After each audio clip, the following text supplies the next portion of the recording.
in my veins, I've been driving this train.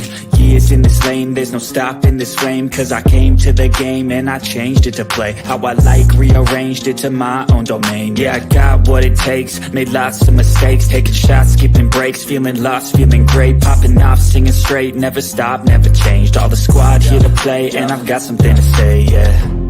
I work hard each and every day, I get lost in the words I say. I don't push pause, no, I push play. I won't stop till I make a change. I withdraw on the things I make. I turn flaws into flawless traits. I build tall, never capping space.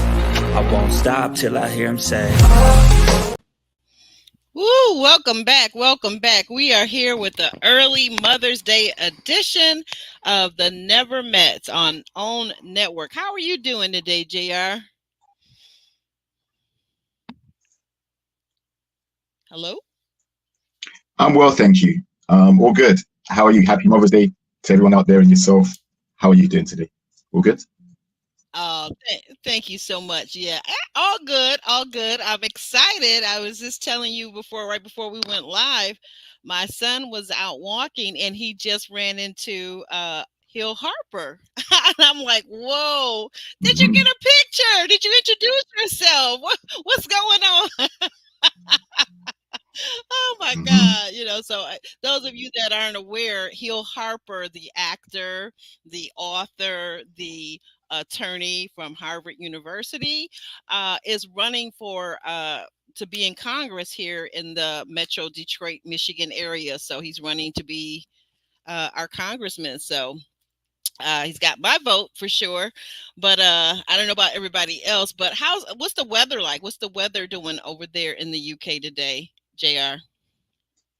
It's a lovely day today. All good, nice and warm. I think it's the hottest day so far. No, in fact, yesterday was the hottest day so far this year, and today might be closely followed.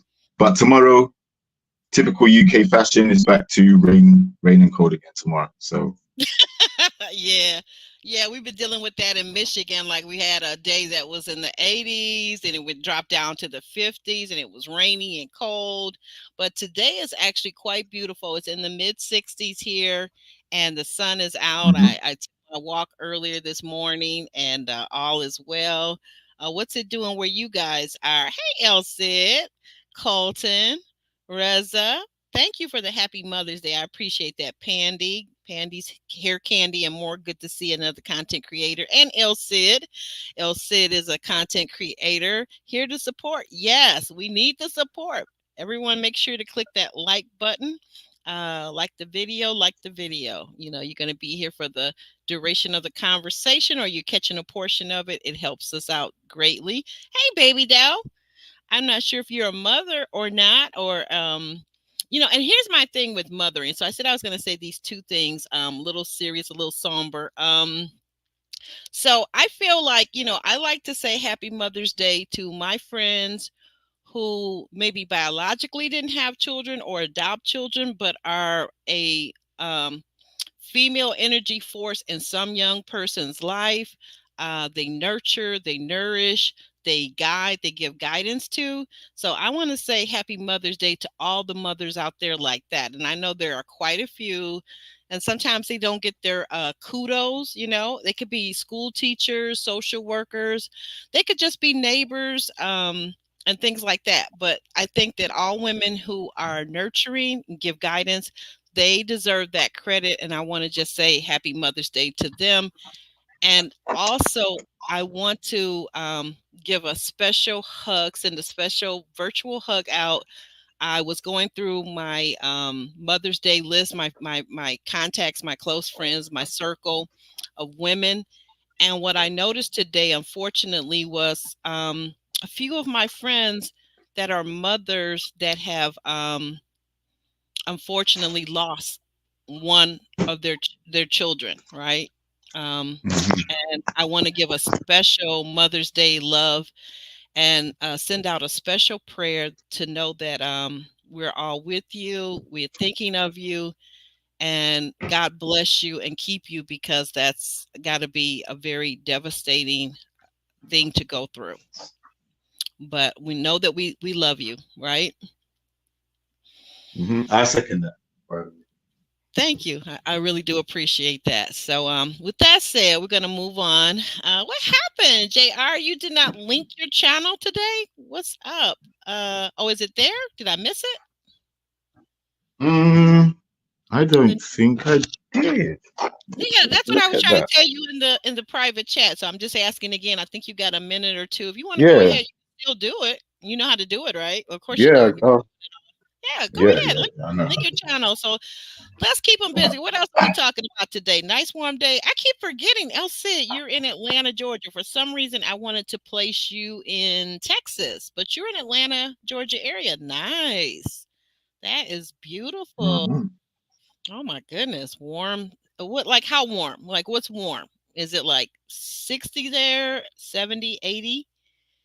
So you get to see a lot of the actors, a lot of the shows that are put together in Atlanta. That is really awesome. I got to get back down to Atlanta. I've only been one time, so I think I'd like to get back to Atlanta and give Atlanta some more consideration. Right? Let me get back over here Mhm. to comments as he links up his channel. We'll what are you saying, El Cid? Don't place you in Texas. That's where my mom is from. Yeah, from H Town. What in the world? Texas is all right. Ooh, that does sound nice, El Cid. Ooh, 73 with a breeze. How many of you other guys are getting warm weather? You guys are getting warm weather where you are. Well, hopefully everybody is. And again, happy Mother's Day. Just sending out a big old shout out to you guys. Happy Mother's. Oh, Texas is too hot. It's a dry heat to me. I like the heat in Texas. As soon as I step off the plane, I'm just sucking it all in. Yeah, happy Mother's Day to all the mothers, whether you gave birth or not, whether you are an adopted mother like my mother was. Whether you're a grandmother, an auntie, if you're giving guidance, nourishment, nurturing a young person or even a younger person, because they could be an adult. Like sometimes as adults, we need nurturing too, right? So happy Mhm. Mother's Day to all those wonderful mothers out there doing it for the future generations, right? All right. So that said, did you get it linked up or what's going on? So okay, I'll go ahead. Uh, Linking up now. It's taken a while. Okay. Nothing's ever straightforward, is it? Not anymore. It's all Nah, not complicated. It's anymore. all codes and passwords and yeah. Exactly, exactly. That is so true. That is so true. Guys, I want to just engage you for just a second before we get started. How many people here do you have like a Prime or Netflix like subscription? And how many of you have you watched this show? So I'm watching the show Baby Reindeer, and I'm thinking about putting this up this week. Let me know. Drop a thumbs up in the chat if you're watching Baby Reindeer, if you've seen it. Don't give anything away because I haven't watched it. I've only watched like the first episode and a little tiny bit of the second one. And I'm thinking about just doing quick little recaps, like nothing really long-winded, but just like quick little things that I'm catching. Because how many people did you notice like there's a resemblance between the whole Baby Reindeer story and which is going on in the UK and here in the States, the Risa Tisa story? Did anybody catch the resemblance of some of the things that are going on, some of the similarities? Did anybody catch that? Let me see what you guys are saying in the comments. Uh, El Cid, what about you? Are you watching the Baby Reindeer? And did you catch Risa Tisa? Just drop a thumbs up if you caught either one of these stories. The Risa Tisa and okay, he's gone for a second, so I'll hold on with the El Cid saying she's watching the ultimatum. So, oh, that sounds good. So that's Netflix, right? El Cid, that's Netflix. I gotta see that, and I think if I'm not mistaken, on Netflix, I think they've got a new season of the Ultimatum US coming up too. But South Africa, that sounds very interesting. JR and I were having conversations about last week about the difference between arranged marriages and just our marriages. Oh, it's wild. Okay, okay, okay. Wait a minute. Yes, Baby Doll on Netflix. It was number one or number two last week. Baby Reindeer is a sensation. It's about this guy who is an aspiring comedian, right? He's like he's doing live comedy shows, but he's just getting, just getting started. He's in his mid late 20s, and he meets this older woman. So he works as a bartender, is his regular 9 to 5 or regular night job. And he meets this woman. She comes into the bar, and from there she starts to like obsess about him, and she becomes like a bit of a stalker. And it's based on a true story. And they now have the woman who over on Instagram, if you go over to Piers Morgan, who honestly, I can't stand Piers Morgan. But for this interview, I've got to watch the whole thing, but I've seen pieces of it. I have to almost congratulate him, because Piers Morgan is doing an interview with the woman, the real life woman in this story that caused this guy Baby Reindeer. It's really good. Like, it's very addictive. If you haven't seen it, check it out. But yeah, it's interesting. Very interesting. Elsie, check it out if you can, okay? Check out Baby Reindeer, and I'll check out The Ultimatum. Okay, here he is, back to the stage. Oh, okay. Everything okay there? Yeah, like I said, so many different things that you have to do, and then it locks me out. I don't know why. I don't know why you don't want the peeps to see you today, because it's Yeah. we are still celebrating. I got JR didn't tell me this until late, that we're celebrating his birthday for the rest of the week. So like, his birthday was a few days ago, right? But we need to celebrate him today, because he didn't tell me last Sunday, right? Yeah. Okay. Yeah. Yeah. Check it out. Oh, I'm telling you, girl, but watch it with a friend, because it gets a little creepy, but it's good. It's good. It's not really like over the top or anything. It's not. Yeah. There's no visual, like, gratuitous violence or anything like that. But see, I think what's fascinating about it is that we never really think about a man being stalked like the way we think. Typically, when I think of a stalker, I think of a man, and he's typically stalking a woman or a group of women, right? So just for note. So you ready? You ready, JR, to get started? Yes, I am. You're not gonna show your face, not even for 10 seconds, for the people to wish you a happy birthday. Maybe at the end, if everyone's Okay, good. at the end. Okay, that's fine. All right, well, let's get started.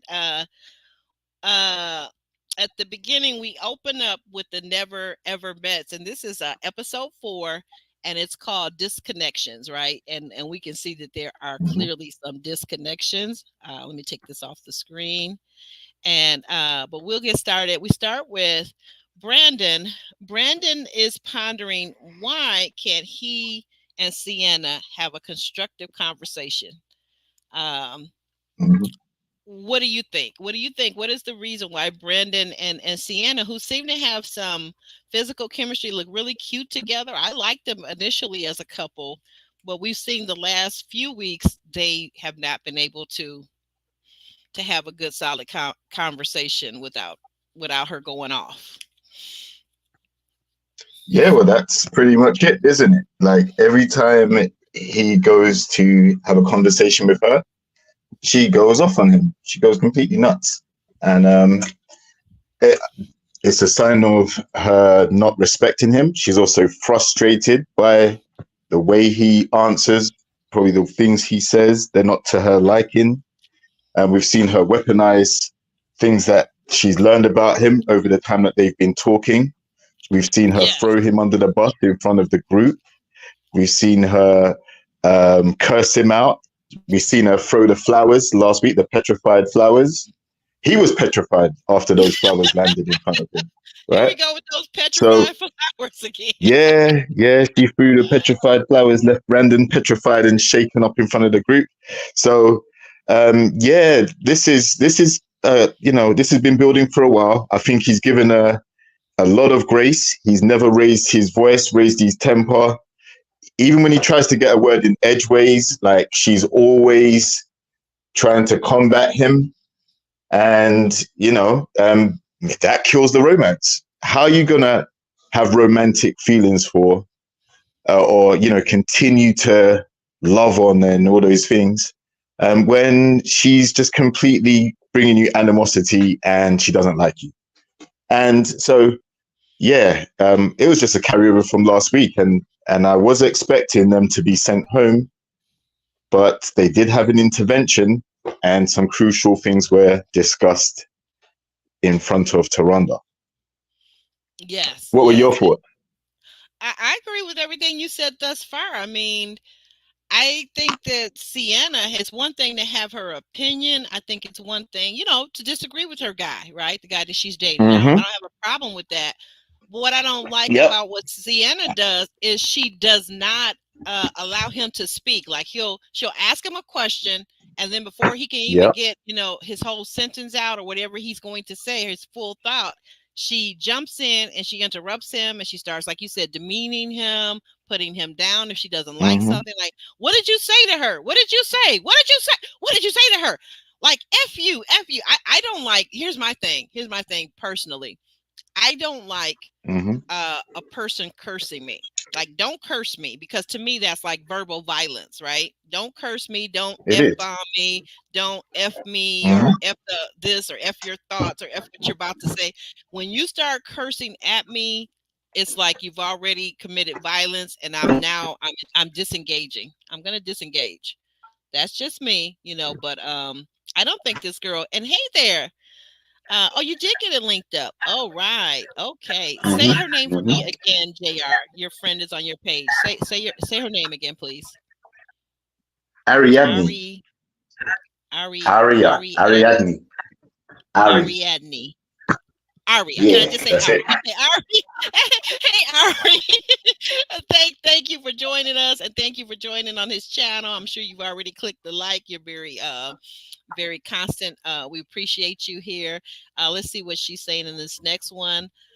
I just want to know why they're both still there if there's no more romance.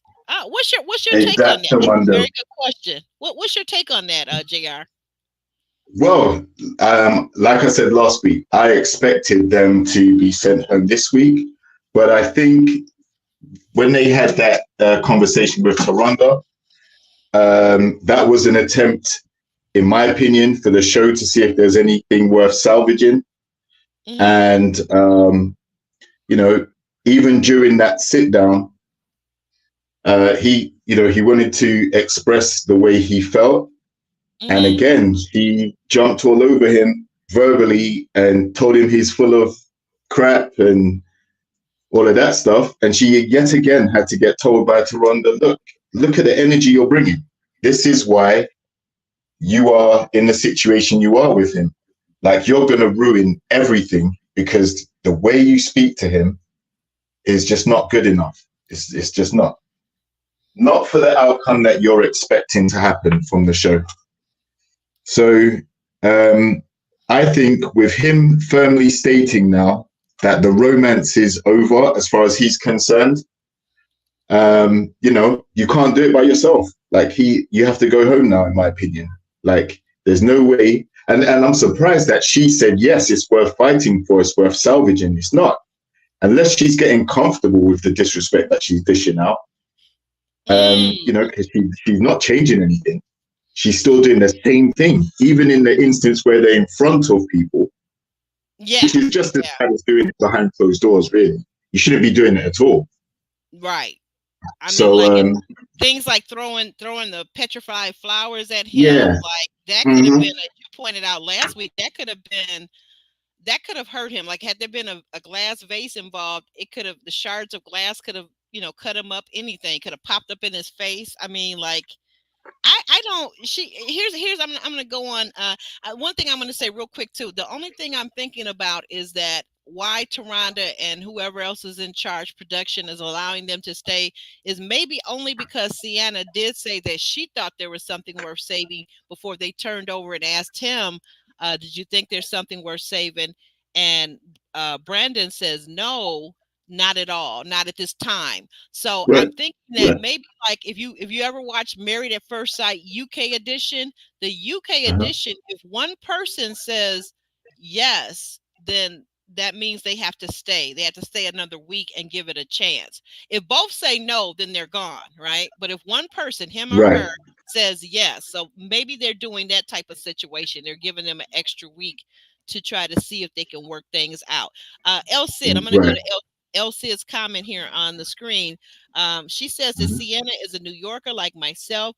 The city can make you hard, but you've got to self-regulate. And that was something I told her in the chat. I try not to bring up the fact that she's East Coast New Yorker. Many of the people I've met and have friends with, have talked with, that are New Yorkers, whether they were born here and went there later for, to be in the film industry, movies, modeling, whatever. I've noticed that in the time I've spent in New York, that many New Yorkers are very, they speak a certain way. They're very blunt.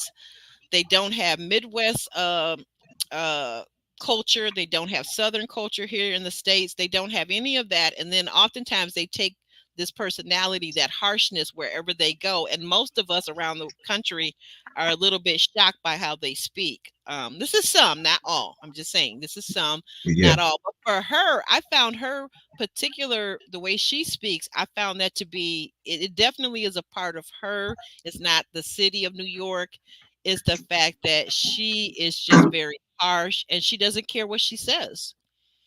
Exactly. And that's the problem. Self-regulation. And, even if you are from Good to see you. a place like Go that, ahead. he's not. Yeah, he's not from there. So you're talking to him in an aggressive manner as far as he's concerned. That's what should be your focus, right? The delivery is one thing. But when she's cursing him out and telling him that he's full of crap and get the F away from my bed, get your foot off my bed, all this, like, just being malicious with it, and calling him the B word, you're a beach and all these different things. Oh my, like I just told you, I can't tolerate the cursing, but that fact that she actually not only cursed, but she called him directly, the name calling, that's a no-go. No-go with the name go. Right. No-go. And this is the thing. Like, if that environment is how people speak to each other, then she's probably used to going back and forth with a guy in a hostile way, because the guys might be like that too, right? So if those are the guys that she dated previously, and she's used to having that type of dialogue with them, that back and forth, she's not with a guy like that now. So, and she's known that for the entire time that they've been speaking. So at the end of the day, I can't give her a pass on that, because she's old enough, sensible enough, and grown enough to know that she can't speak to her boss like that. She can't speak to her friends. Well, maybe she does speak to her. I don't know. But she can't speak to this man like that.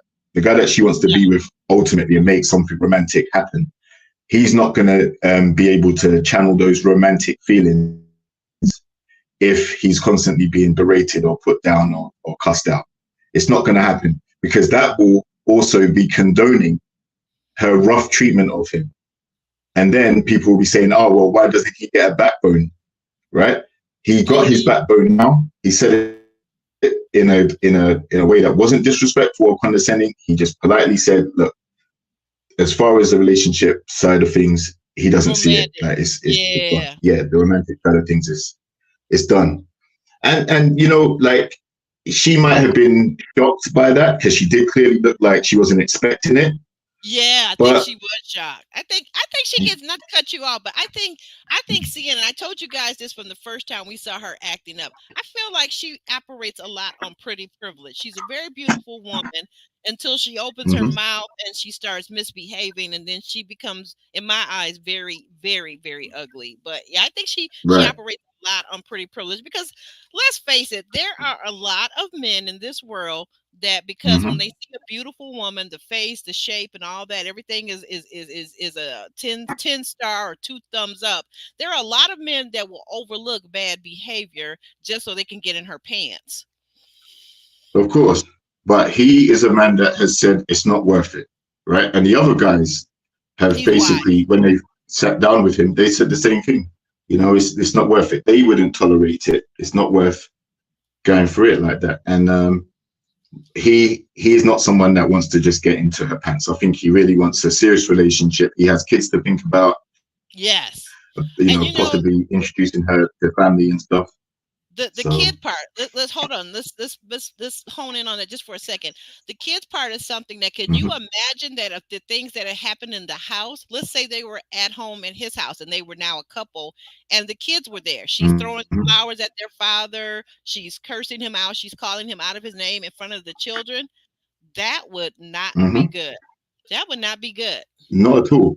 Not at all. And I don't, we haven't obviously got that far. And I'm glad that's because he's decided to nip it in the bud early and say, look, it's not going to happen. Remember, this is the first time they're seeing each other and spending time with each other physically.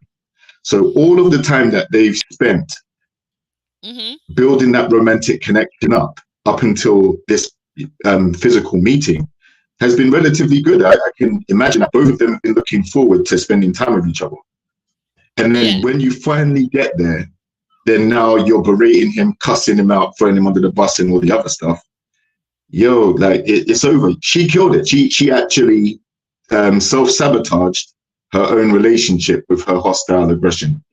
And there's nothing he could have done, because he couldn't have matched her energy. He couldn't have cussed her out back. Like the best thing for him to do is to just say, look, like it's not going to work for me the way it's currently been going so far. It's completely killed that vibe, So I commend him for saying it. And I also commend Taronda for not trying to pressure him into changing his mind. So, you've respected what he said. And now it's down to Sienna to reflect on how she's treated him during their interactions together and decide whether she's going to change or do anything about it. But it's too late with Brandon, so it may be the next guy that she needs to do better for. My fellow content creator friend Rooted says that he thinks that Brandon should walk away. She's not ready for a relationship at this time. She's very toxic, and he finds that Brandon is a gentleman and Sienna is probably used to toxicity. I agree with all of that, Rooted. I definitely think she is used to toxicity. The fact was, remember, JR, when she said, other guys have told her that she flip-flops, that she's inconsistent. And that was part of the whole process, right? That started the B word coming out of her. But but the truth of the matter is, what we saw on this show is that she told Brandon that she was willing to move from New York City down to Florida to be with him, that she was willing to consider it. And then when they got there and they meet in person, now she's saying, no, New York is the bomb, diggity.com and all that. Well, yeah, if you like spending like $3,000 rent for a studio, sure it is. Oh yeah, knock yourself out, where you could be buying a whole house in other parts of the country. You could be buying a house with a backyard and the whole 9 yards, an attached garage and all of that. But yeah, knock yourself out. If you're a New Yorker, do your thing, do you, okay? Because I can't tell nobody where to live, but he was just trying to give her some ideas and she got all bent out of shape about it. So. Exactly. And not only that, but the cost of possibly bringing his children there as well. Flights to and from there to go back to their mother's house and things like that. It's going to be expensive. Right. So obviously she didn't like being called out on the fact that she had changed her mind, and that B word came out instantly. Like that was the next word out of her mouth. Like, oh, you a beach, like just flat out dissed him. But that whole chain of events just spiraled into more and more hostility towards him. So, it had me questioning as a viewer. I'm like, she clearly doesn't like this guy. And then the intimacy challenge, that was a fail, purely because she decided on a position where they didn't have any real intimate engagement during the task. So, and he's also mad because he found that position boring. And he's clearly tried to say that that's what he meant. It was the position that they were placing. There was literally no way of them connecting intimate. Okay, well, and that ticked her off even more, right? Before we move on, because we're gonna have to move on from them. But before we move on, let me go back up here. Ari says, what do you think about this real quick? And then we're going to move on because we got a lot more topics to cover. That do I She says she agrees. Now, if Brandon, what do you think? If Brandon had thrown those flowers and it had been reversed, they would have probably been off the show. Do you agree, disagree? JR. I agree. They would have been off like Dominique was and Alexis, because that's domestic abuse, pretty much. So yeah. Mm-hmm. But the thing is, we know that there's a double standard. It isn't taken as seriously when it's the other way around. I feel like she's been given a lot of grace, despite everybody seeing her hostile behavior towards him. It's time for her to go. It's time for both of them to go and go their separate ways. Unfortunately. Mm-hmm. And my other co-host, hey there, Miss Iffy, happy Mother's Day. Thank you. I know you guys in the UK celebrate on a different day. When does the UK celebrate Mother's Day, JR? What month? Oh, I wish I could tell you off the top of my head. I only know when it's coming up, because then. If you're in the chat, drop it in the chat. Which month do you guys in the UK? So this is obviously May, and then next month, here in June in the US, we celebrate Father's Day. So we got 2 different months, but Mother's Day is usually March the 10th, I think. March. Okay. March the 10th. Okay, gotcha. Mm-hmm. Okay. Let's see what Miss Iffy's also saying. Sienna, she thinks she's on the show for fame. She has no interest. You know what? JR was trying to tell me that she doesn't like him. And I guess I have to kind of consider that, because I actually thought she did from the first day. Remember they went on the helicopter ride? I thought she liked him, but you're right. I don't know. She's probably, I think there's a few of them, like, we're going to get to in a minute. Chris and Jodie. Mm-hmm. I think Jodie definitely doesn't like her partner like that, like not romantically. Mm-hmm. Donna D, what she say? I hope they made Sienna pick up those flowers. Exactly. And all the crumblings of the petrifiedness around them. Yes, Miss Iffy, she doubled down on you. She said March is Mother's Day. So you guys have already celebrated. We are behind. Mm-hmm. Hey there, LMV, my moderator extraordinaire. Can you drop JR's link and maybe some thumbs up situations and whatnot? Oh yeah, El Cid is on it too. She says March in UK. Yes. Mm-hmm. And Ruta, let's see what Ruta is saying. We're gonna thank you, LNV. Thank you for that. Happy Mother's Day. Also, when the position thing was happening, this is to what you were saying, JR. Ruta says also when the position thing was happening, she didn't give Brandon even to think about the position that they were going to do. She just plopped down on him like he was a couch. Yeah, exactly. What do you think about that, JR? And then we're going to, the next thing after you say this, we're going to move on to the next ticker. Yeah, that's exactly what I've been saying since it happened, right? She basically sat down and was looking away.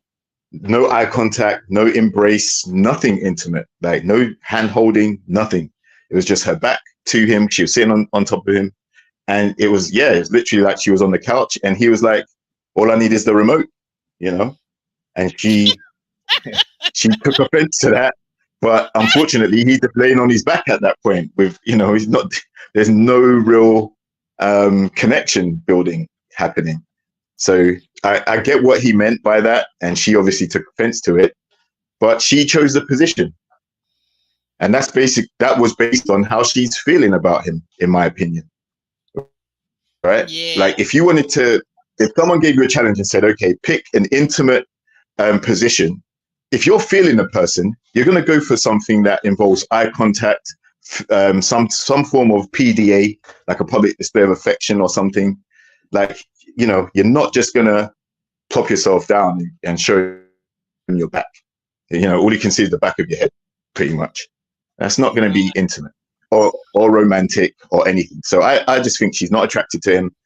And when you think about the things that she threw up to the group about his bad points or trying to turn the group against him, his former marriage and his previous kids and think like the kids he's got from a previous relationship. Yes. Those are things that she's clearly been holding on to and as a way to kind of mark him down or for having those. Yeah, She but tried to. it's a definite choice if she doesn't like a man having children or doesn't want him to have any children or doesn't want him to be divorced. It's clearly a choice because he's been honest and forthright and told her this up front. And he told her this a Mhm. while ago. He didn't just tell her this the day they came into the house. He told her this when they No, were communicating virtually. So, like, that's a choice. Like, if you don't like a divorced man, then go find you one that's never been married with no kids. I mean, it's all a choice. It's all a choice. yeah, exactly. She knew full well his situation. They seem like they've both been open and transparent with each other. Mhm. They built a connection over an amount of time. So this physical meeting was to see if they physically connect, because they've already connected through talking and spending time together online. But from the physical standpoint and the intimacy standpoint, she's not feeling him. And she could have gone about saying that she wasn't attracted to him in a different way, than to be hostile and cuss him out and things like that. Right. There's no justification for it. There absolutely isn't. In the next slide, we've got just a quick one, a little laugher. It doesn't really require any conversation. Basically, I'm just saying, observing that Shay discovers that Josh has a long ear hair, and she's making a big deal about it, and she's asking him all about it, and he's saying, "Well, nobody's ever really played with my ears before," so we move forward. Millie, in the next scene, we've got Millie revisiting her and Greg's kissing in the hot tub moment. And, she's kind of saying, hey, I want things to happen when I'm ready, not just to be on his timing. I need to be ready. I didn't feel like I was ready for the kiss. You have any thoughts about that, JR? Yeah, I think she obviously wanted the kiss to come at a slower pace, like maybe a couple days or couple weeks into the physical meeting or something. Or she maybe wanted more bells and whistles on it to make it seem like it was a major event. Yeah, like a little But more romance, maybe. Yeah. right, but the other thing is, I can see why Greg went in for the kiss, because Mm, they've been talking for a long time. okay. If you get in the pool, imagine you get into the pool with someone that you like and you have a connection with. All You're right. both in the pool by yourselves. There's no other couples there. It's Mm, nighttime. I think they were in That the could hot be tub. considered Yeah, this hot right. tub. That could be considered a romantic location. Mm, So yeah. maybe he felt like, okay, she's in my arms right now. We're alone. Let me go in for the kiss. Even though she gave him a few pecks, like you said, she wasn't feeling it. So now she's let him know. She told him that she didn't feel like it was the right time for it, and he received it well. He Yeah. didn't flip out or Mm, anything, no. so I think he's quite happy to slow it down and move at her pace. Okay. So in the next slide, thank you for that. In the next slide, we've got on the next ticker, I'm sorry, we've got Diamond. Oh, this is interesting. Diamond is chatting, she pulls Millie over to the side and Jodie to talk. I'm sorry, not Jodie. She pulls Millie over to the side and Sandia to talk about the Jodie and Chris situation. Is this the sisterhood or not? What do you think, JR? What do you Yeah, guys think out there in the chat too? Hmm. I, I think it was an attempt to, um, get the sisters around her and tell her what they've observed, and see, and kind of light the fire under her to get her to do something about it. Um, Maybe show some backbone, as they would say, and stand up to him for what he's doing to her. And she received it. But, as we see later on, it was a divisive thing to do, because it divided the whole group pretty much. Mm. Ah, okay. Yeah, okay. I'm gonna save that for later when we get to her and her partner in the situation. Uh-oh, what is LMV? Oh my God, LMV is acting out now. Okay, I'm gonna save that for later too, because that comes a little bit later. But I get you, Ellen. I hear you. I see you out here. Um, I don't know. I think that Diamond may have been uh she was kind of passionate about it, but here's the thing about it. What I felt, she was a little bit more passionate about protecting Sandia than Sandia was about protecting Sandia, right? Mm-hmm. And Yeah, some Sandia's unhappy, right? She's very unhappy, and I think the ladies can see it, and they wanted right. to do something to try and help the situation. Uh-oh, Miss Iffy says, yeah. That's what I was wondering. Does she need, and so here's the thing. So like I've learned this very early in life on the playground in elementary school during recess. I came over a guy, a kid younger than me was being picked on and bullied, and they were trying to jump on him. And I come over, me trying to be the hero of the day, and not even really thinking of myself as a hero, but doing what I thought was right. I'm trying to say, no, don't pick on him. He's got a disability, and why are you bullying him and teasing him and trying to hit him? And guess what? He turns around and socks me dead in my eye. I'll never forget that. So sometimes when we're trying to be helpful to people, though, some fights that are for another person are literally for that other person. They're either going to grow a spine, a backbone, they're either going to develop their own voice, or they're not. And this is something that'll reoccur until they learn to fix it or to choose differently. So I think for me, Diamond, I think she's doing a good thing. She's doing right.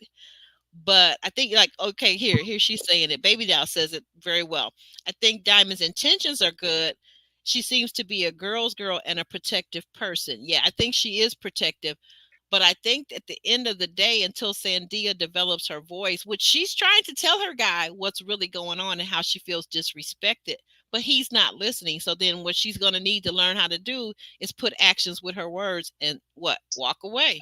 Like, I don't need this. I don't need this situation. If you can't believe me and you can't put me as a priority above this whatever flirtation you're having with this other woman, hey, you know, sometimes you just got to walk away. What's Mm-hmm. LMV saying here? Even okay, well, we're gonna get to that scene in a minute. So let me take that off the screen. But our next thing is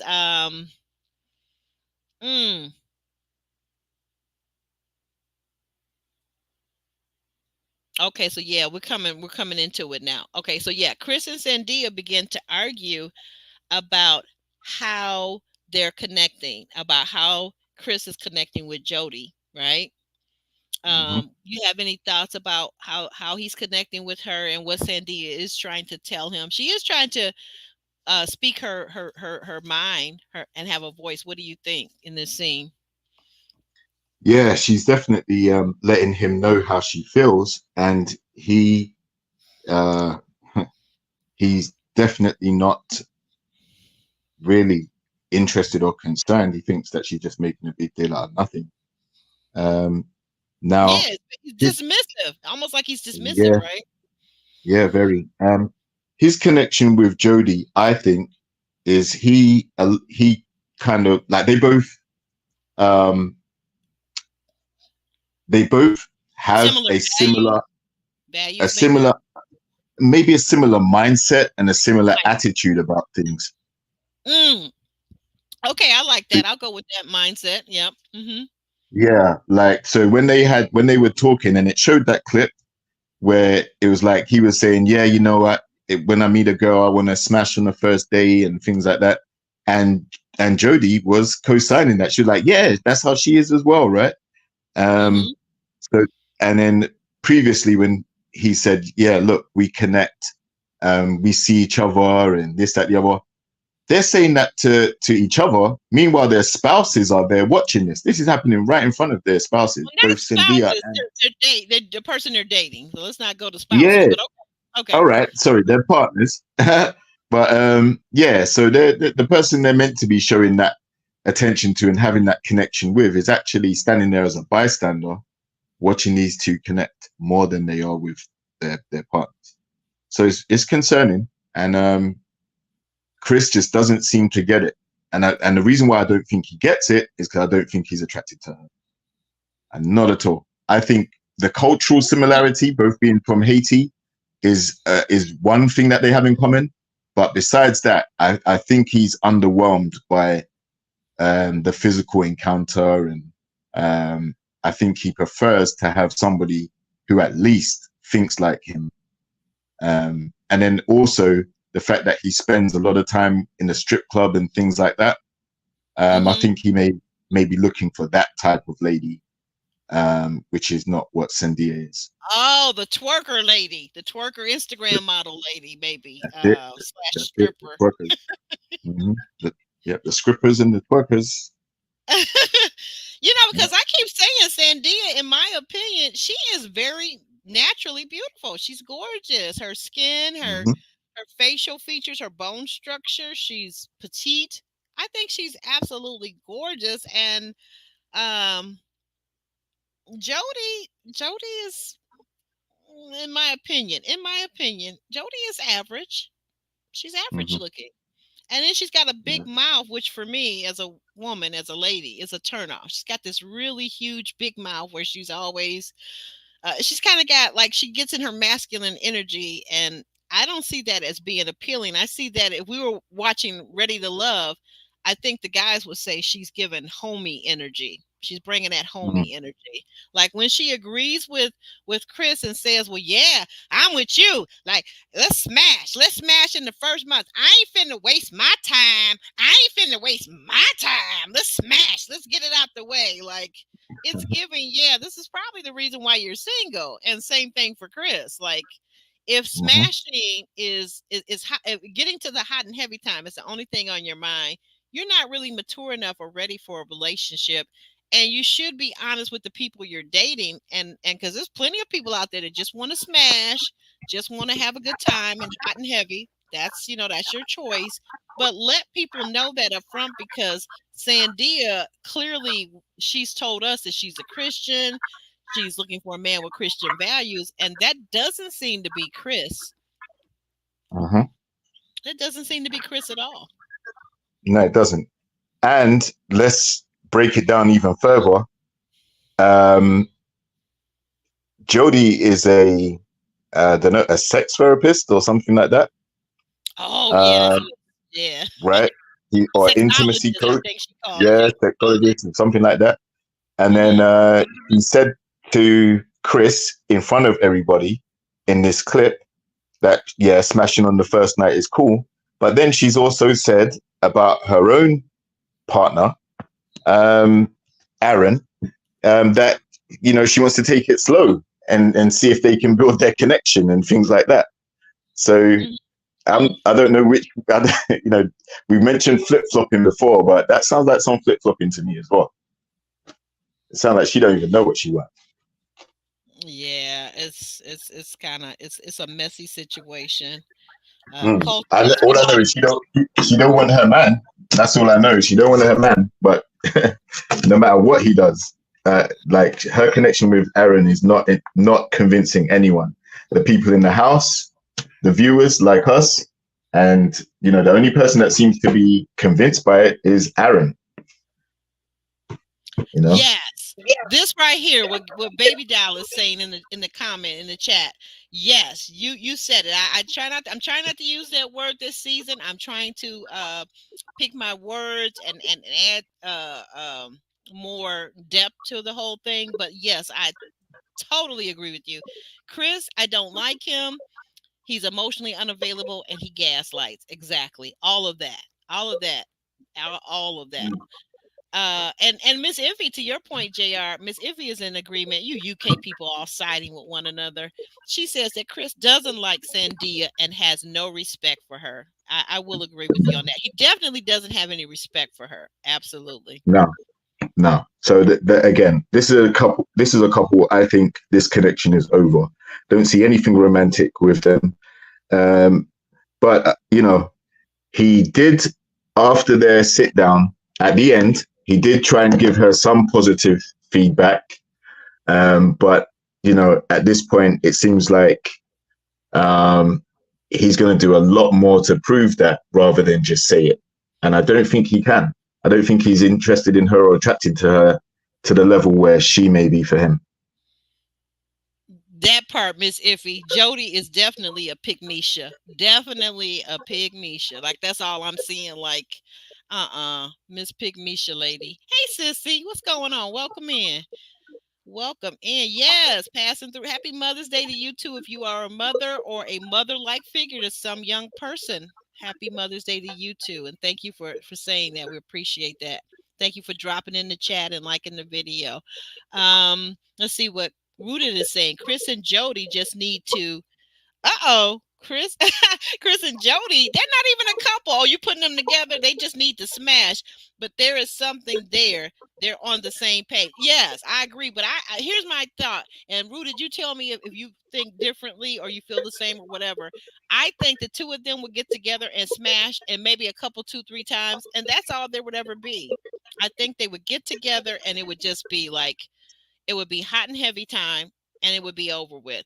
Because first of all, how you get a person is usually how you lose them. So like if they're doing that on a sneak tip, the moment they become available to each other, oftentimes these people that like to sneak around in the darkness, they don't find the same excitement with the person once they're free and available. That's what I've seen over and over again. Ellen, go ahead. Yeah, I was going to say, I think it falls down because I don't think she's still physically his type. Like, he's looking for some type of baddie type girl. Oh, you mean, wait, you mean Jodie? You mean Jodie? Yeah, even with Jodie. Yeah. No. I think it's just the fact that they think alike. They have a certain mindset in common. That's the attraction there. So again, I think that might be a buddy vibe, but it's definitely more of a connection than he has with Sandia. And Jodie's connection with Aaron, you know, they have none as far as anyone can see. But like, she seems to connect with Chris and co-signs everything he does. Even when he called her into the room, the way he called her is like they're more familiar with each other than we're led to believe, right? Oh yes, let me get that thumbnail up. Wait a minute, let me get that ticker up. That right there blows my mind. Like, when he called her in, that was a level of intimacy that he was displaying with Jodie. Like, come here, girl. Like, he might as well have said, "Come here, baby. Come here, baby. Come on, come here, thing. Yeah. You sweet, sexy thing. You." I was like, the nerve of this mofo. Oh, excuse my French. I was so angry with him though. He really gets my goat because, as someone says, I think it was Baby Dow, he's gaslighting her. So, here's the thing: what I've noticed about this show. Already thus far in 4 weeks, we've seen 3 different types of abuse. We've seen physical abuse, right, with Dominique and Alexis. We've seen verbal abuse with Sienna and Brandon. And what we see with this couple, I believe, is a very strong form of emotional abuse. He is emotionally abusing her by dismissing her feelings, by gaslighting her, by telling her it's rain when he's really peeing on her leg, which is basically what he's doing. And then Jodie is doubling down saying, "Girl, yeah." I could not stand when Jodie came in the room and she was literally playing with Sandia's braids and moving her braids like she was her big sister or her friend. I wanted to smash her in her face. And I don't even believe in violence, but I wanted to smash her in her face. That got me so riled up. What did you think? Yeah. I wasn't pissed by it, but but yeah, like I said, we've kind of all the forms of abuse that you mentioned, we've seen that in Sienna, and we've seen also with Dominique, who's gone home, right, and Alexis. But I feel like Jodie, as outspoken as she is, because she is ready to flip when she doesn't agree with something as well, as we've seen in this episode as well, right, when she flips on Diamond. But so the fact that she was down for Chris to call her like that, and she just came running along, and yeah, like, they both basically just said, "Look, there's nothing going on. Like, we haven't done anything physically. We're not connecting. Stop talking about us and this, that, the other. You guys are just being messy." And but I think people are concerned because the connection between them is stronger than their partners, and they can potentially see some shenanigans happening if the opportunity presented itself. Like if Chris and Jodie were alone in the boom boom room, or if they were alone in the pool, like Greg and Millie were, like if they were alone together, like I think people would be concerned that something would go down between them. Yeah. I just they're just a mess. I don't know what to make of them. They're just a mess. But I mean, could you imagine someone sitting there playing in your hair? Like if this was flipped around, okay, let's flip this around, and it was a woman gaslighting the guy. Could you imagine the guy coming over there and just kind of like rubbing your head and playing in your hair like, hey, what's up? Like what would that look like? That would be crazy. That would look like Aaron and Jodie. Like if Aaron was to start rubbing on her hair and doing all these things, people would be like, bro, like she doesn't even like you, bro. Like, what are you doing? Like, there's no connection there. So, you know, people have said whatever they've said about Aaron and maybe why he's not attracted to her. He may be attracted to other types of people. So, you know, if he was to do anything intimate or anything like that, people would be like, dude, you're not really feeling her.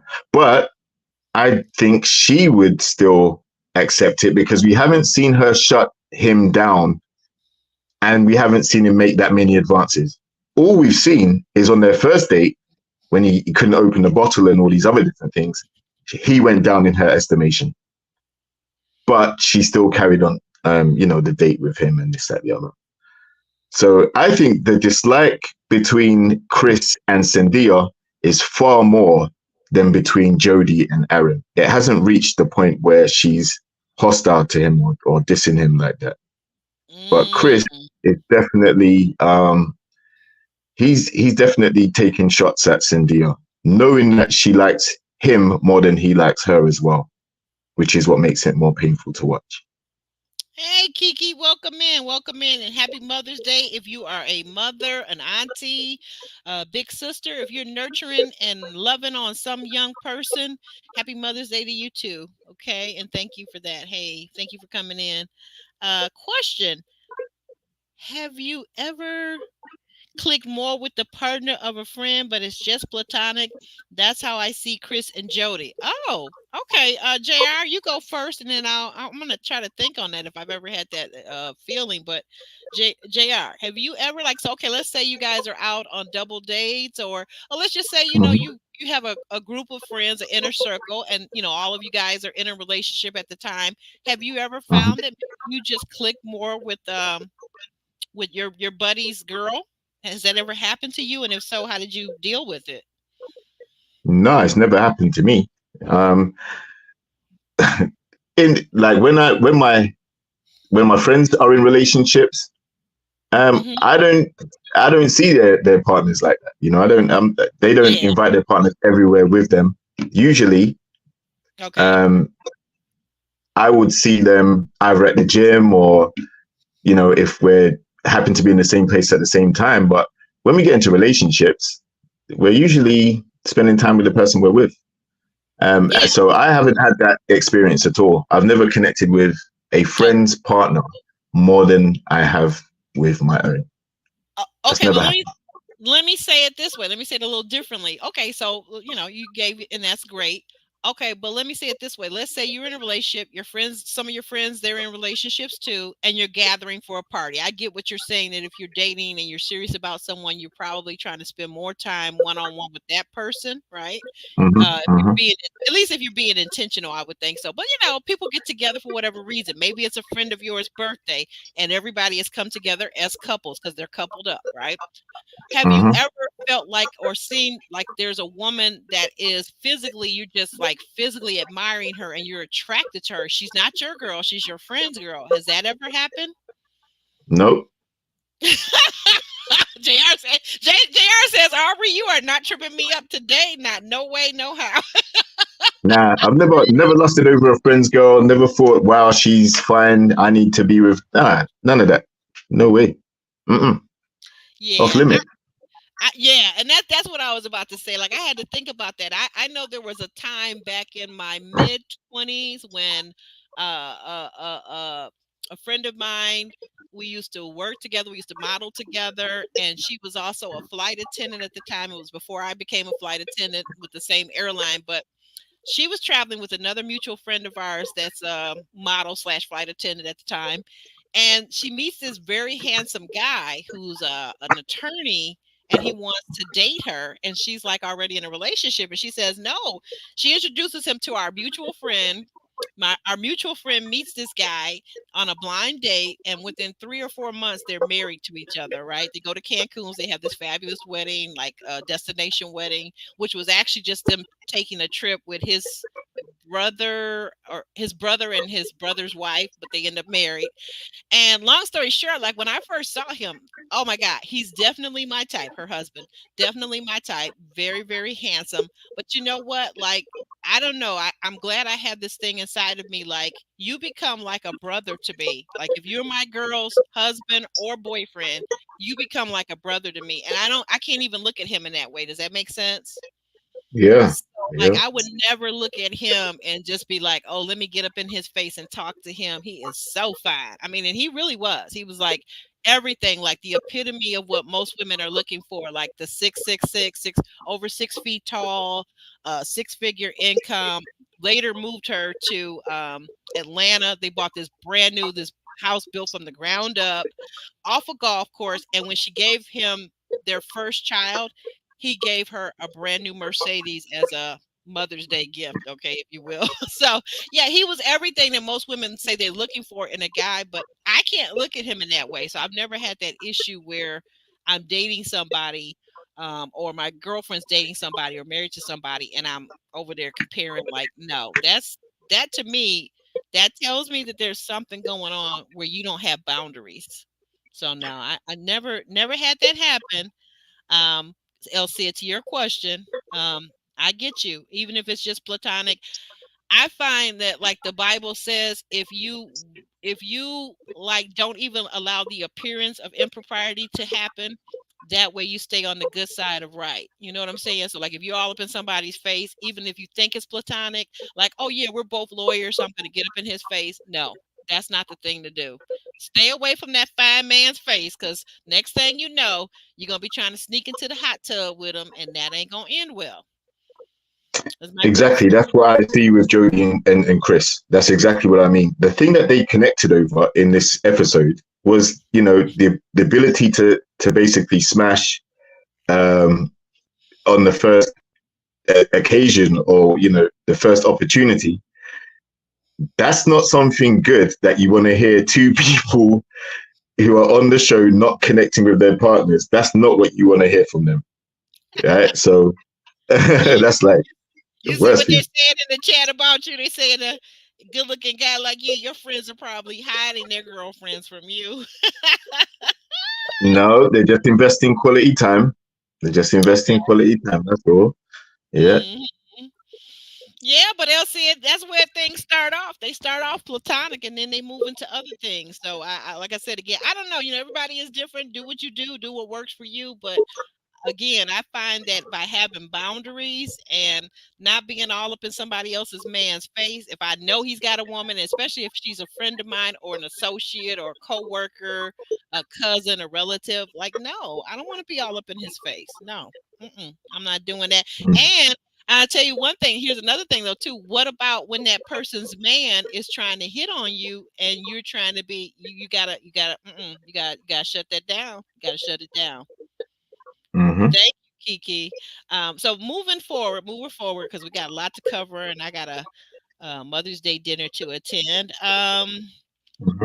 Let's see. Okay, so next scene we see Millie and Greg doing their couples check-in with Taronda. What did you make of that? Mm. Millie and Greg. Yeah. They're So yes, they discussed the kiss situation, and yep. yeah, like it was an open and frank conversation. I like this couple. I think Yeah. she does have the ability to open up to him and be vulnerable, and he's very open with her and vulnerable. We've seen no clashing at all. So yeah, I think this can be worked out and salvaged, and continue on the path that they're going, which seems to be the best out of all the couples, in my opinion. Yeah, they would you say the reason why they're the best couple right now, besides my couple also Diamond and Aaron, do you say that what is the reason why? Is it because of their communication, their maturity level? What is the reason? Yeah, I think it's the communication. There's a level of attraction there between them. Um, they're able to talk things out without getting hostile and disrespectful to each other. We haven't seen any outside interference trying to pull them one way or the other. They've just been allowed to organically form a connection and see where it goes and build on what they've been doing. So yeah, it seems to be all good.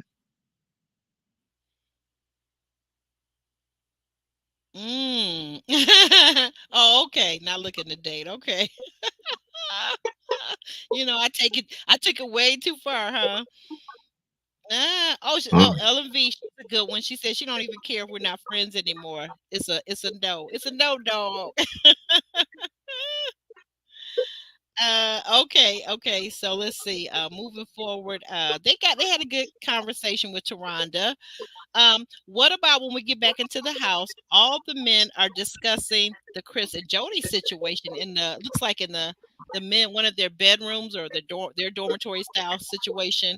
Um, and of course, Chris is she's just a homie. The women are making. I love the way Chris is always deflecting. He's kind of like a Republican in my mind. He's like always adding to stuff. Like he never stays on task with the conversation. He wants to take you like a magician. He wants to take your mind into one area where it's not even at, and he's blaming it on all the women. All the women are against poor Jodie, and they're all putting these ideas into his woman Sandia's head. And I'm like, no, dude, it's actually she's already told you how she feels. You're being very dismissive. What do you think in this scene with the men all discussing with Chris about he and Jodie? Mm. So the men seem to be seeing exactly what everybody else seems to see, and you've had the older Aaron, say to him, "Look, like we see it, and it doesn't look good. Right? The aesthetics aren't good, and what might potentially happen from it isn't good." So I think Chris is just doubling down because he feels like they're ganging up on him. He feels like the women are ganging up on Sandia, trying to influence her to say something to him and all this other stuff. And I don't think he's there for it, like at all. He doesn't see it like they're trying to be sisters in this time. I think he sees it as they're trying to, take her away from him. But again, if he doesn't like her, then he needs to just say so. Did you notice how Aaron J, who's Jodie's guy, supposedly, allegedly, yeah, wink wink. Did you notice how Aaron J is all in for whatever Chris is saying? He's got his back. What'd you make of that? Yeah, very weird because I mean, what he had, I can't say it's weird. What he said, in my opinion, was that it's okay to have platonic friends who you get on well with. There's nothing happening, it's just platonic friends, right? Right. And that I think Chris is trying to also say that, and also say, if you can't have platonic friends, then that's a you problem. You're insecure. There's something that's gone on with you and friendships that you've seen, but that doesn't mean it's happening here. Like him and Jodie are just friends. That's it. But again, I keep going back to this. The connection that him and Jodie have is literally over the way that they think. So that's what quite dangerous, But did you notice now going to the other Aaron now, going to Aaron H, who's with Diamond, right? Who likes the BBW women. Aaron H also said, he said, well, wait a minute. No, Chris, let's be realistic. We're all men here, right?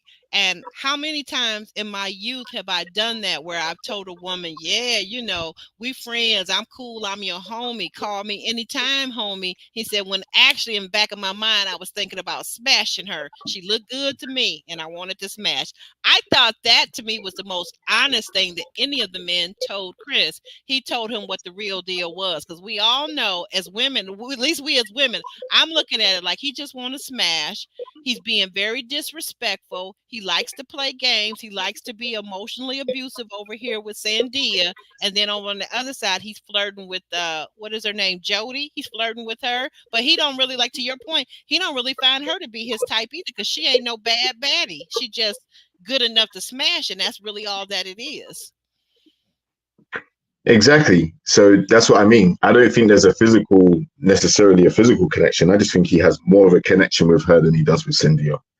Like, aside from the fact that they're both from culturally the same place, I don't think he likes Cynthia. Other than that, she comes across as someone that wants to be like a housewife, loving, caring, doting on her man. Mm-hmm. And he seems like the type of guy that doesn't necessarily find that appealing. He finds more excitement in the strip club and with the more vivacious ladies, so maybe more sultry. Now Elsie asked us a very good question. Think about this. What if Chris is saying the truth and there's really nothing with Jodie? Do you think that people fight hard to not be accused of impropriety? What do you think about what? Of course. Yeah, of course. Listen, that's one way to get someone enraged, right? You basically convicted him. You basically said he's guilty. Okay. Without him having any proof that he's actually done anything. So yeah, eventually that's going to get tired. He's going to feel like, why are you interrogating me all the time? I ain't done anything. Jodie's even confirmed nothing has taken place. Like, so what more needs to happen? Why do we need to prove to you that we're innocent? It's because you've already assumed that we're guilty. So yeah, anybody put in that position is going to be defensive after a while and fire back on whoever keeps on accusing him. Okay, you make a good point, but I see some things slightly differently, because here's the problem with that. What I hear Sandia saying to him is, one, he makes her feel inferior. Two, you're giving this lady all this attention, and as Millie has pointed out, we came here to strengthen our bonds with each other, those of us that were in virtual relationships. So that would be Sandia and Chris, not Chris and Jodie. So why are you giving all this traction to her? And then my other thing is, nobody's addressing the fact that he is literally, again, I say being emotionally abusive to his girl Sandia, because he's talking about, oh, we have the strongest connection, meaning he and Jodie. He's saying this publicly. He's talking about it. He's calling Jodie into the room. Jodie, come here. Like she's his woman. Like, no, that's not how you handle that. He's overstepping boundaries of a platonic relationship is what I'm saying. That's what I see now. I don't know. You guys can see it differently. Some people can say that Sandia is trying to control him. I don't see her trying to control him. And clearly he is strong enough and he is vocal enough that, like he said, well, a year down the road, it would mean that I can't even speak to a perfect stranger because she's controlling me. No. She's not controlling you. And stop trying to flip it to the other side, because let's flip this around. If Sandia had the balls and was doing this to, let's say, Greg, for example, and Greg was stupid enough to fall for it and leave his beautiful woman and be co-flirting with her, do you think for a second that Chris would go for that? No, I don't. But look, you don't even have to go to Greg. Listen, the same exact thing is happening with Jodie and Aaron. The same thing that Chris and Sandia are going through, Jodie and Aaron are going through the same thing, but it's just that Aaron's handling it a lot differently. He's not internalizing it and getting sad about it. He still thinks that there's some type of connection there. He does? Even after we saw them with the yoga pose, he still thinks there's some kind of connection, and he didn't even know. I'm just going by what he said. What he said on the show. He said, "Listen, they're just pure." He can understand what purely platonic friendship looks like, and he's not bothered by it. whereas Sandia is bothered by it. That's the only difference. But the same scenario is happening. Jodie is affirming Chris, backing up Chris, runs from one room to another when Chris calls her. I guarantee you, if Aaron called Jodie, said, "Hey, Jodie, come here. I need to show you something," it ain't going to be the same response as she giving to Chris. She's going to be like, "No, why am I coming over there? You come here if you got something to tell me." like she's not going to do it. She don't like her connection and Chris doesn't like his. It's simple as that. They connected more with each other, and unfortunately that means both of them got to go home, because the person you're there to be with, you're not feeling after all the time you built up your time talking to. You cannot start dating each other, so it's time to go home. Ari says, good point. She says, look at it this way. Dom thought that Alexa's continuing to say Hoochie Daddy Shorts was flirting, even though that was his perception. Chris talking to Joanna or Jodie the way he does could be perceived that way also. Absolutely, you're right. It is definitely whether we're looking at perception versus reality. But here's the thing: it's more than once, and regardless of whether he's irrespective of whether he's flirting or not. If I tell my man that I don't like it, that I find it uncomfortable, disrespectful, I find it way too uncomfortable. If he's my man and he wants the relationship with me and it's a priority, what's he going to do? Is he going to continue to do what he's been doing, which I find disrespectful and makes me uncomfortable? Or is he going to continue on his path? That's his choice. But then the next move is mine, and I'm going to be out of there if he continues to disrespect me, because that's my perception. Those are my feelings. And if my man cares about my feelings, then he's going to make some changes. He's going to make some changes, because guess what? He wouldn't want me doing the same thing to him with another man. He would not. We all have feelings. You're right. Feelings are perceptions, but feelings are very powerful too. Yeah, but this is the other thing that he said. He doesn't care about all of her feelings. Like, not all of her feelings are valid to him. You know, if she's overthinking or insecure or pouring negativity into him, he don't care about those feelings. Like, she got to get over that. And like you said, if she's not happy with his connection with Jodie and how she feels inferior to Jodie because of how their connection is, she does need to leave. She needs to get up and leave, because he ain't changing. That's what he's basically said. He ain't doing nothing. He's going to continue. You're right. Go ahead. Yeah, he's going to continue to see if there's a connection between him and Sandia, but at the same time, he's still going to be connecting with Jodie on a more intellectual level, at least, and he sees nothing wrong with it. So that's the decision right there. Now it's time for her to go home. Like, he's made his choice. He's not going to be swayed over to how she's thinking. He said, if you don't like it, get to stepping. So now it's up to her to do it. Yeah, you're right. He even sat down in front of Taronda. Yeah, exactly. In front of Taronda. That's what he said. He said, listen, you know, not all your feelings are valid. No, you can't be trying to control me, and you're not going to do that. You're not going to emotionally manipulate me by putting on tears and all this other stuff. Neither. No, he's not listening to that. He's not listening to that because he doesn't listen. You know, and I told you this. We had this conversation privately. I honestly feel like Chris does not like emotions in himself, so he doesn't like it or respect it in other people either. He's very shut down. Someone said it earlier. He's emotionally unavailable.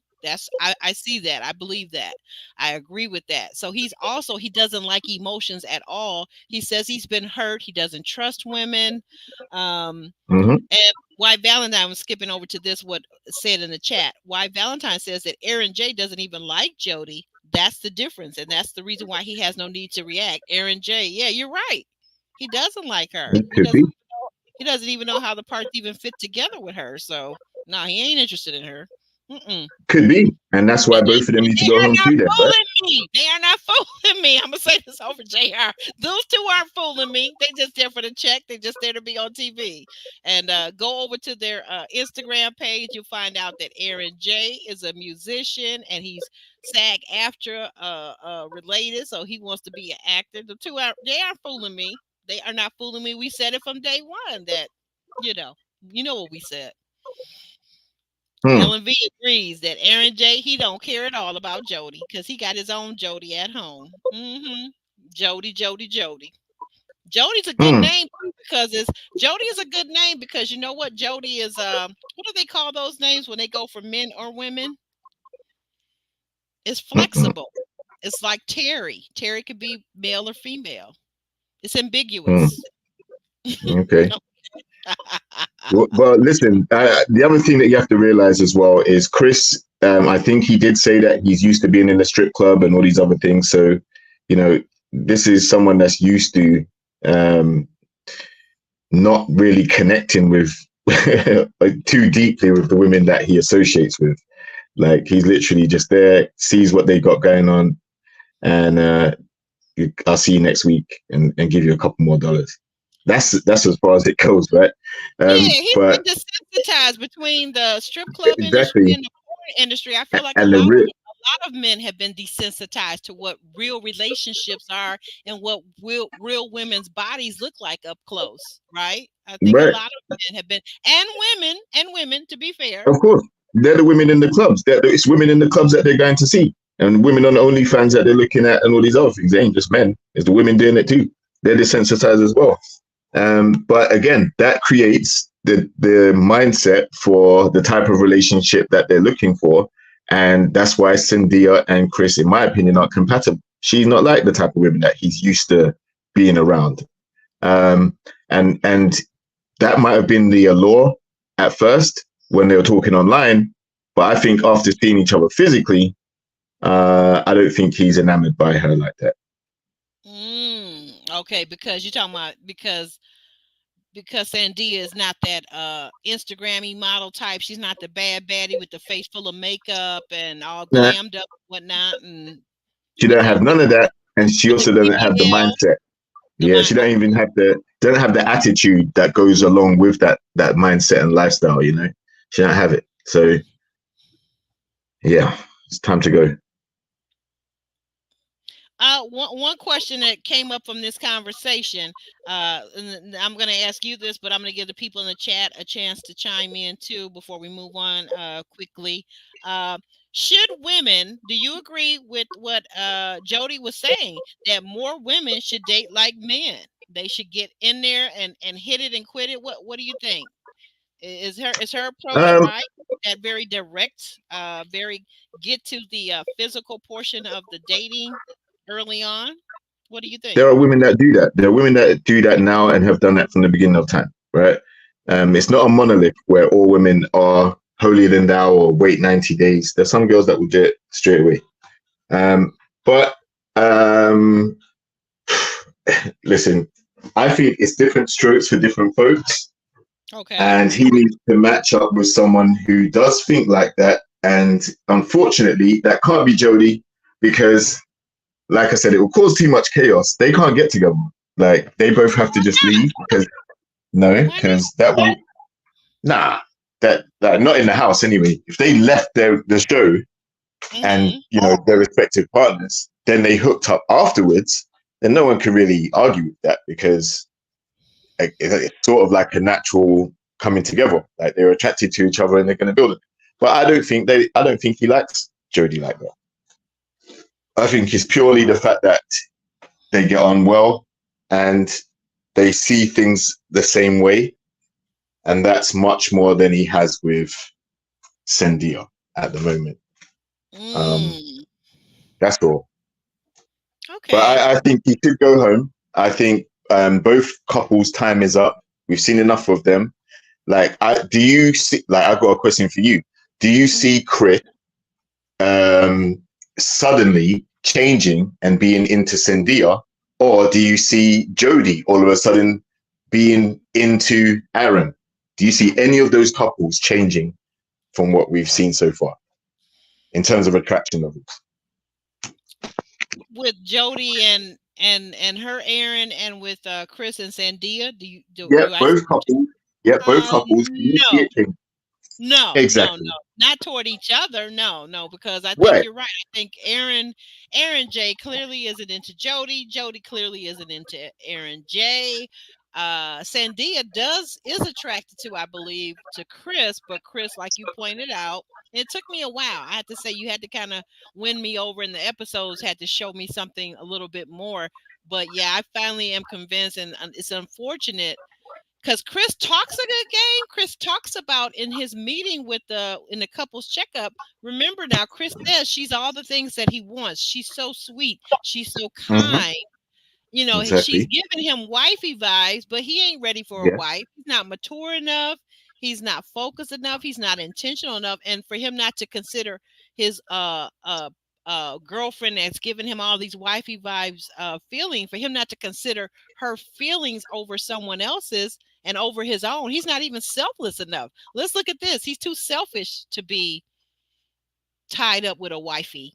He's too selfish, in my opinion. So no, I don't see the attraction changing. You're right. I do not see. So it's both, right?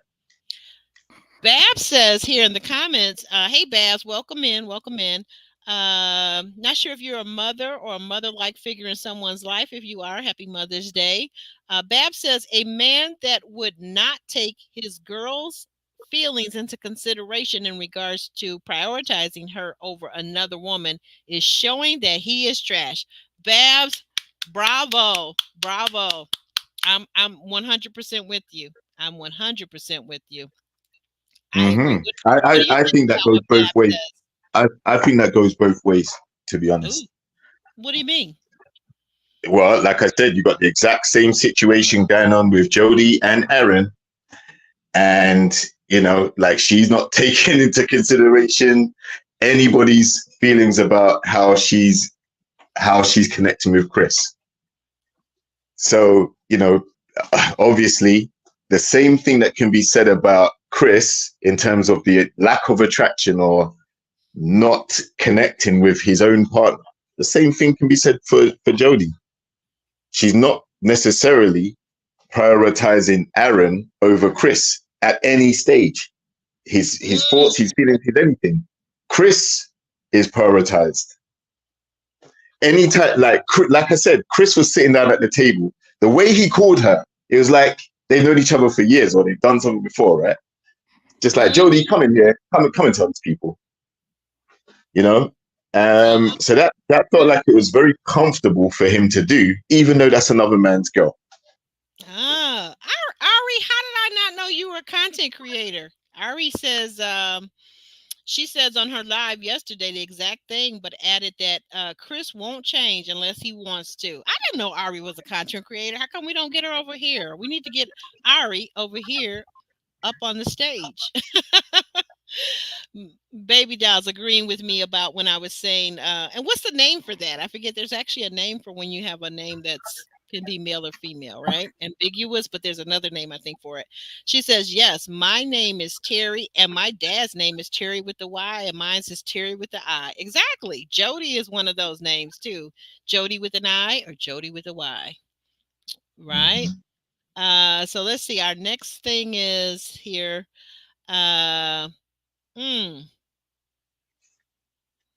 We got through that already. Hold on.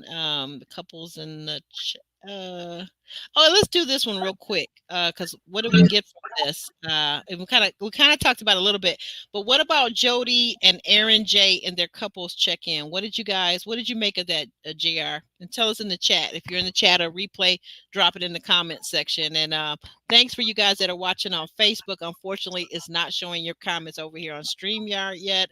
We're going to work on that. Hopefully StreamYard will work on that. But what do you think, JR? What do you think about Jodie and Aaron J? We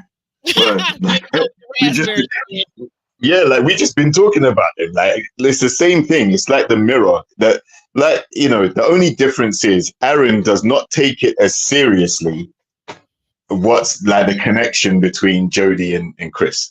That's the difference. He's not taking it to heart. He's not taking it serious. He's not feeling intimidated. He He's don't not feeling care. insecure. Exactly. He don't care.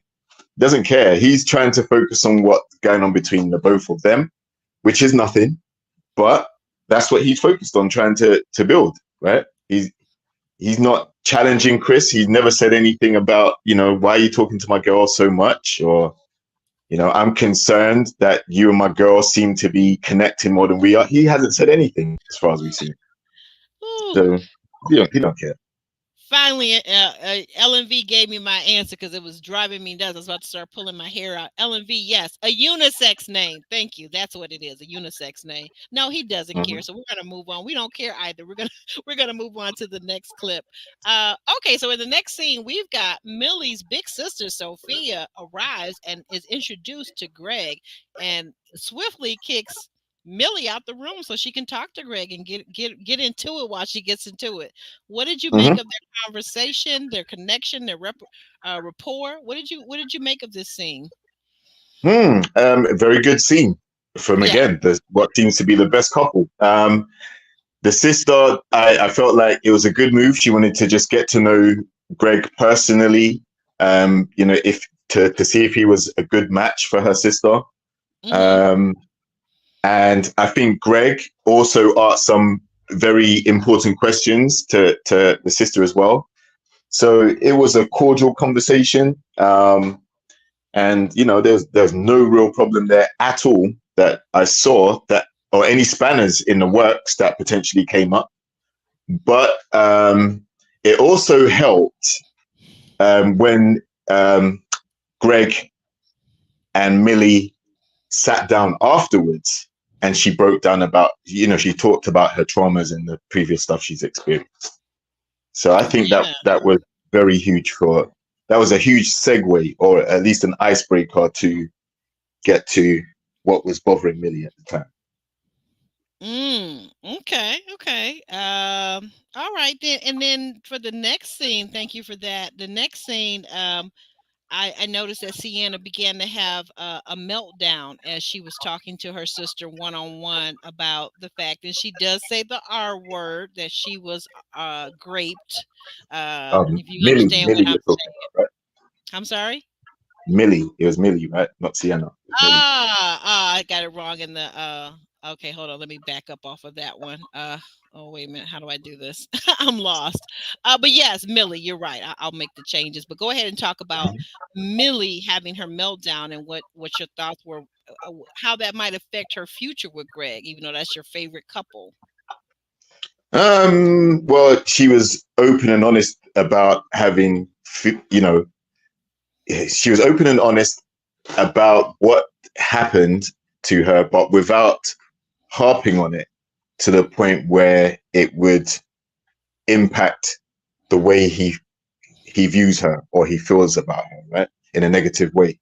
Right. So she was able to communicate effectively. He was receptive, and he's got her back. Like, he's definitely feels like he's down for her, whatever may be troubling her. And I think this couple, because they communicate so well, and like I said, because there's also an attraction level there, and there is some intimate connection being built, like this couple is strides ahead of most of the other couples because of their transparency with each other in all aspects. So yeah, I have good hopes for them. Yeah, no doubt. and I think it's something that they I suspect, this is just my imaginations, my ruminations here, but I suspect that really too these two Millie and Greg have talked about this in she's come to the point where she trusts him enough with this information to to to feel comfortable to even meet him in person. And perhaps when we asked the question at the beginning of this show, why did it take these people so long, especially these two, because they lived in the same city? That was probably a lot of what took them so long. She had to feel safe with him. And I'm glad. I always tell women, I always ask women, how do you know you're safe with him? And for her to get to a point where she felt some type of safety to meet him in person, I'm glad. I'm glad Hmm. that I'm glad that she waited. I'm glad that she waited. I was looking, I'm getting a little confused because I'm looking at Ellen V's comment, which is to something we talked about because I'm a little behind in the comments. Mm. But we'll come back to those things. 2:19, I'm making note of the time. And the next thing up is, so now we see Greg's mother. Greg's mother, Mhm. very beautiful lady, arrives at the house to meet Millie. They're introduced. He talks to his mother. And Greg's mom, she seems very warm and welcoming. And we find out from Greg himself that this is only the second woman his mother has ever met as him being an adult male, and that Mhm. he's very protective of his mom and even his sisters meeting anyone. So, Yeah. what did you make of this meeting with Greg's mom and Millie? Yeah, another good interaction. I definitely see where Greg's coming from because if I introduce someone to my family, you know, my mom, my dad, people like that, I'm gonna be. That means I've prioritized you a lot, and I've actually um, set my sights on having a long-term relationship with you, right? I would never introduce a girl that I was just dating for the sake of it to my family because it's not really going in a serious direction.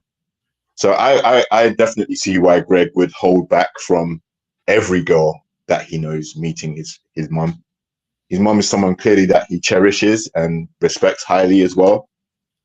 And one of the important things she said was, you know, when she was talking to him, she said that he wasn't particularly ready for a relationship, in her opinion, but he's turned it around now.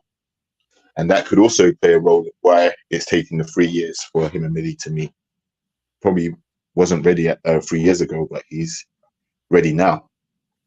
So mum came in and dropped some nuggets, and she enjoyed the meeting with Millie from what we saw. So yeah, timing was right. And mum's stamp of approval, as you might know already, Aubrey, having a son of your own. Once mum gives the lady a stamp of approval, then that usually goes a long way to helping the relationship continue as well. Oh, was it 3 years or 3 months? Okay, 3 years. I No, don't know three why years. I'm thinking 3 years. Yeah, okay. Mm-hmm. Yeah, I get it mixed up because all these couples got various time lapses between the virtual, getting to know one another stage and when they finally meet on this show. Okay, so 3 years. Yeah, that was 3 years. You're right. And the other thing that we see for the next one is that Greg's mom tells him one on one that how he's grown into this good man, and then he even acknowledges and says, you know, yeah, because even a year ago or even months ago, I was not this man. I was not this serious and this intentional about Exactly. finding my wife, my partner. I have Mm-hmm. changed. I have grown. So it's very interesting to see Greg's mom acknowledge this. Mm-hmm. And hopefully she's not like Savannah, you know, in the movie Waiting to Exhale, where she says, Savannah's mom says, he's a good man, Savannah. He's a good man, but she don't realize that he's married to another woman. So she don't really know what's really going on. But no, I get the Mm. sense that Greg's mom really has seen her son develop and grow in wisdom and faithfulness and loyalty and all the things that we as women would want from a good partner and a good man and a good husband. I get that sense, and that Greg is very he's genuinely has a confidence, not a cockiness, but an actual confidence, and that he's become more competent as a man and as a mature man. So I really like that about him. What do you think about that? Yeah, I think initially some people may have been turned off by Greg because of how confident he was, and they saw it as arrogance or having a high ego for some reason, right? Right. But yeah, like I said, he seems to be close to his mom. He's one of five, I think it was, and they have a closeness and a respect level where he values his mom's contribution into the things he does and all of those things. So it was a very touching and an uplifting moment for him, for her to give him those words of encouragement about what he's doing in this process. And yeah, like, but for a guy, I assume that's going to work wonders, because now someone that he respects as highly as his mum has given him the seal of approval to go and proceed with Millie. And that's what he wants. That's ultimately what he wants to hear. So now it's down to how slow or fast Millie wants to take it in terms of building their relationship, because he's pretty much locked in now. You quit crunching in my ear, would you please, sir? Oh, sorry. This apple is so good. I'm sorry. Yeah, I bet it is. I feel like I'm having a bite of it. The way the juiciness, I can hear the liquid, the apple juice of it all. El Cid wants us to know, wants to ask the question: why do people wait so long to introduce people, their dating partners, to their parents? I feel like we waste so much time when our parents could give us good insights. What do you think about that? In between your apple bites, sir, what do you think about that? Apple's gone now. But I feel like it's just the same. It's just the same with being intimate with someone, or having sexual relations or anything like that. There's a time that some people put a time on it, and some people just wait till it naturally feels organic and they're ready to do that. Because I think there's also a level of vulnerability. Like when you're introducing someone to your family, for example, your family have known you your whole life, right. and you will always have a different relationship with them than you will to any partners that come into your life.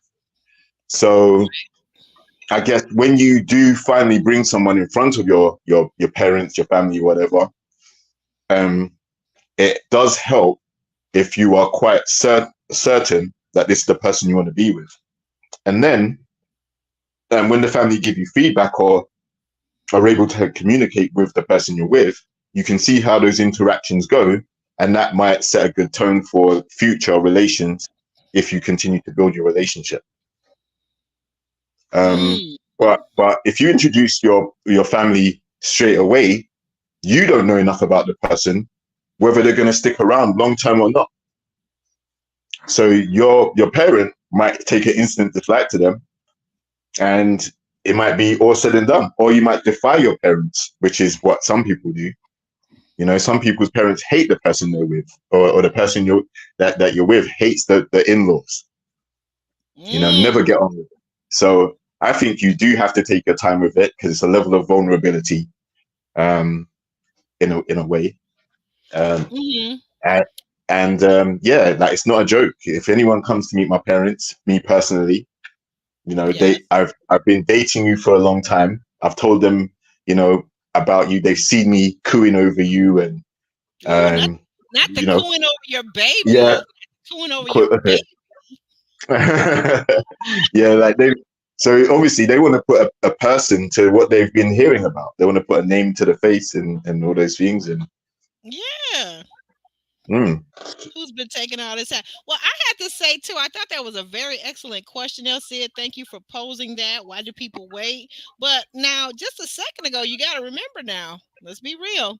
Just a second ago, we were talking about the casualness of it all, and that, sometimes you just want to smash. So hopefully, we're not bringing the smashers to the parents to meet. So I think that I think there's different seasons. Let me say it this way. I think that when we get a little bit older and more mature, we begin to recognize that there's seasons to dating. There's seasons where we're dating for just someone to go to dinner, a movie with, for, just light companionship, maybe friendship, and maybe some smashing, maybe not. And then there comes a season in your life where you're dating for your spouse or your lifelong partner. Maybe you don't get married. Maybe you don't believe in marriage. I don't, whatever you call your partner, but your long-term partner, that's a different season. So at that point, I guess maybe she's saying, why don't we bring these people a little bit sooner to our parents, our family members, our siblings? And I think it's a lot of what JR said. I think there's a lot of validity to what JR says. And I kind of lean a little bit onto what he's saying. Also, like the same thing, if you're a single parent, why aren't you bringing, every Tom, Dick, and Harry to meet around the kids? Yeah, you just can't do that. You just got to kind of vet these folks out. You gotta do those pulls on their let's see here, Hey there, friends with Super Channel. Hey, welcome in, welcome in. You know, there's a lot of stuff you got to do, and maybe sometimes you are trying to get to the smashing part to see. Hey, even though I tried to tell you ladies earlier how to figure out if a guy is going to give you what you want and what you need, you can figure that out before you even get into bed with him. Honest to goodness, I really believe that. I think it's true. But Famous, yeah, but you can laugh all you want, famous, but I gave the girl some good tips. I didn't give them the full class, but I'm telling you, it's there's tried and true ways to find out if you know if that thing is given what it needs to be given. If the peen and eggs are peening and egging, I'm trying to tell you. But what were yeah, you gonna say, JR? I Okay. was gonna say, but yeah, but some ladies aren't interested in doing that, at least for the first 90 days or the first 3 years or whatever it takes. So, you know, Okay. they're not interested in discovering whether the peen and eggs work or anything like that. They're not interested in developing an intimate connection, as we saw with the intimate challenge. Like there's some people that ain't thinking like Well, wait a that. minute, but El Cid, Mm. hold on. El Cid gives us another scenario. I didn't see this one coming, El Cid. Now, this I don't think you should Mm. do, but you're right. It probably does happen. I've been watching a lot of Dateline lately, and that's how these stories, and we know the Risa Tisa situation. She didn't introduce that guy to her family or her friends. Why? Because she knew something inside her. In my honest opinion, and my belief, I really believe that Risa Tisa knew this guy was a whole fraud from the very beginning, and she just continued because, as she says, oftentimes I keep hearing her say, I felt like it was my time. I wanted to claim my time. I wanted to be a wife. I felt like this guy was talking about marriage, so I believed him, but she didn't do no checking, right? So El Cid is saying that sometimes people move folks in, they've been together for years, and then they find out that the parents don't give their approval, or now that they moved the guy into their home, like Risa Tisa moved the guy in within 2 weeks during the pandemic, and now you begin to see red flags. Well, hey, as I always say, knock yourself out. Knock yourself Yeah, out. but that's because you didn't take the time to spend with him. You know, how are you going to move anyone in 2 weeks in this day and age? As a grown person, Right. you meet someone and they're moving in with you in 2 weeks. That's it. That in itself is a red flag, not just for the guy that wants to move in, but for you as well. Why are you allowing that to happen? Why are you? What is the rush? Like, Right. why are you not waiting 2 months, Because it was during the two pandemic, years? Yeah, it everything doesn't matter. down. Right. Yeah. That's what Yeah, I'm saying. in the pandemic, you're not supposed to be going to people you don't know's house and spreading the germ, because that's how they were worried that it was going to get contagious. So that again is a red flag. You don't know this person. How are they moving into your house during the Well, right. pandemic of all time? I No. guess if I'm looking at it from what Risa Tisa, just going with Risa Tisa, and let me say this too, Risa Tisa wasn't the only woman or man that moved somebody into their place during the pandemic. There were a Of lot course of not. people moving into a lot of folks' places, and I guess Of course. what Risa Tisa's reasoning was, and his reasoning was, well, we're getting ready to go into lockdown. We just started Mhm. dating. We've been on a couple days. We seem to really vibe. He told Risa Tisa on the first date, this is the thing. He told her, Legion, he said, I'm looking for a wife. Risa Tisa, being a woman of a certain age and hadn't had any offers or hadn't been married yet, she's saying, I want to be married. I'm 35 plus, whatever. I want to be married. So they figure, okay, well, we'll quarantine together. Everything is going into lockdown. Why should we be paying two rents when we can pay just one rent? And you've got this for her. She had a 3-bedroom townhouse and he was living in a studio or whatever it was. And it was certainly smaller than her place. So he says, I will pay on things over here and we will pool our resources and we'll start to get ready to get engaged and all this stuff, yada, yada. But like you said, that was too soon. That was crazy. It was craziness. But they weren't the only people that did that, though. No, they weren't. But like I said, the fact of the matter is that all sounds good if you've been together a while and there's a long-term plan to make it happen. If that's the level of conversation you're having after 2 weeks, that's concerning. You've sped up a whole process of getting to know each other.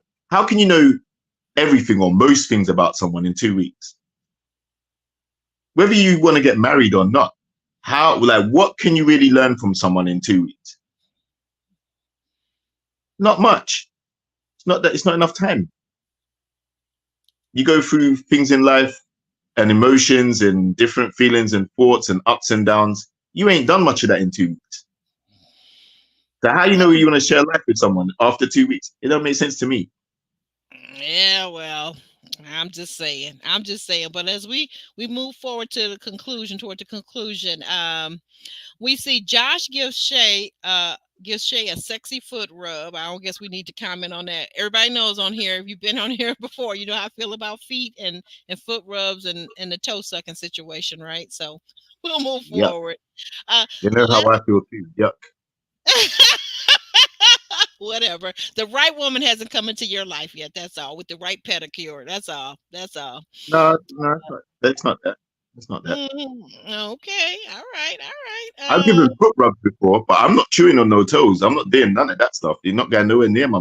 Like, I don't like feet as it is, but like, Okay. So we know you don't. You're not on anybody's fans only page with the or is it only no. fans?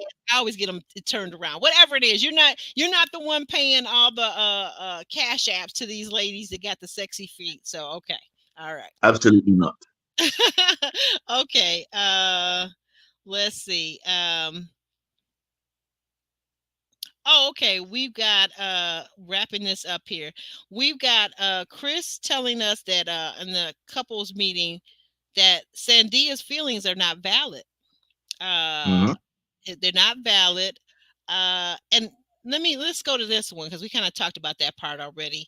But what do you feel like, or do you feel that it's valid that Chris is actually doing something that makes Sandia actually feel inferior? Is that valid, and what is it that he's doing?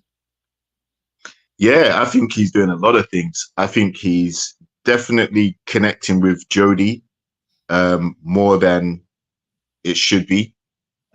Because, like I said, there's no connection between either of their partners. So that's wrong for a start.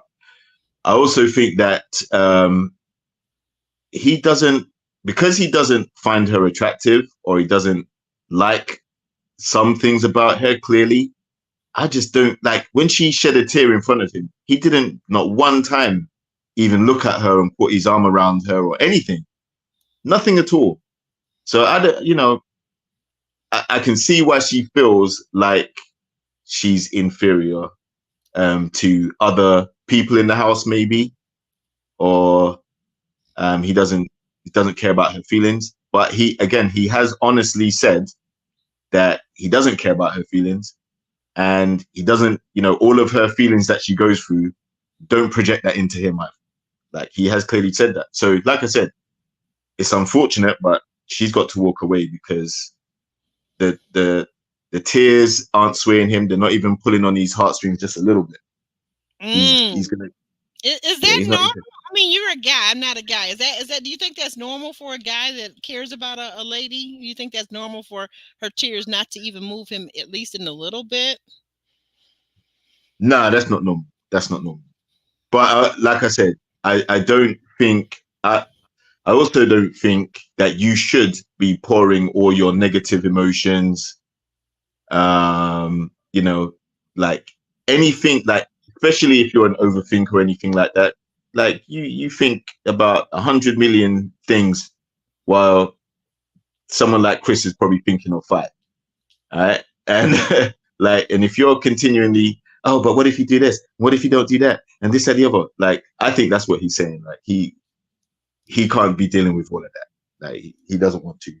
So yeah, in a way, she does feel invalidated, and I don't see it changing, to be honest. Wait, the women are in the chat are talking about you, JR. They're talking about you painting toenails. They're talking about you going from toe sucking to toe chewing. It's wild out there. Don't even look. You don't want to see it. No, it's never gonna happen. It's never gonna happen. Painting nails, chewing toes, anything like that. Absolutely not. No. One day when you settle down, one day you'll probably be doing all of that. You'll contact me and say, Aubrey, you know what? You were right. You were right. It turns out it's not so bad after all. No way.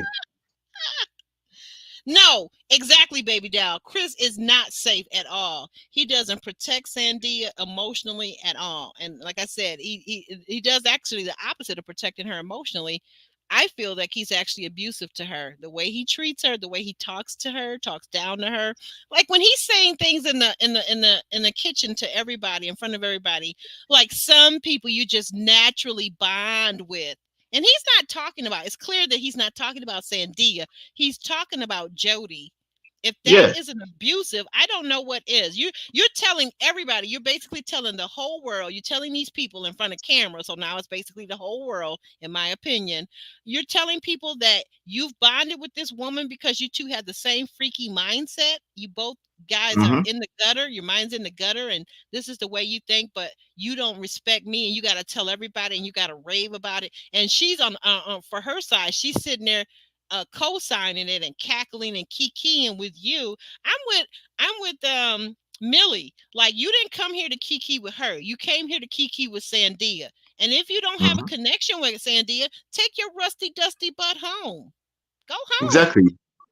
Exactly. He hasn't connected with Sandia emotionally. Otherwise, he would feel something for her, and the way she feels. They haven't been to the boom boom room. They haven't done It's the anything. manipulator, though. I'll see it. I'm sorry. Go ahead, and Yeah, I'll address it in a second. Go ahead. yeah. They haven't done anything. Like, all he said is he liked her. The boom boom room is what you're saying, right? Yeah, like, that. Basically, the thing that he said he's connected to her with is the fact that they share the Haitian culture, Okay. Yes. and then and she's nice and she's sweet. That's it. Yes. That's it. Nothing And else. then Like, that's what he nothing else. said. There's nothing else there. So emotional connection, intellectual connection, intimate connection, sexual connection, all the other possible connections you can have. He don't have none of that for her. He doesn't have it. And No. now can I address El Cid? El Cid is saying maybe Chris is seeing Sandia's tears as manipulations. Well, guess what, El Cid? Yeah. Again, that's a reason to disconnect completely. Like, Mhm. don't, it's like, see, like, here's the thing.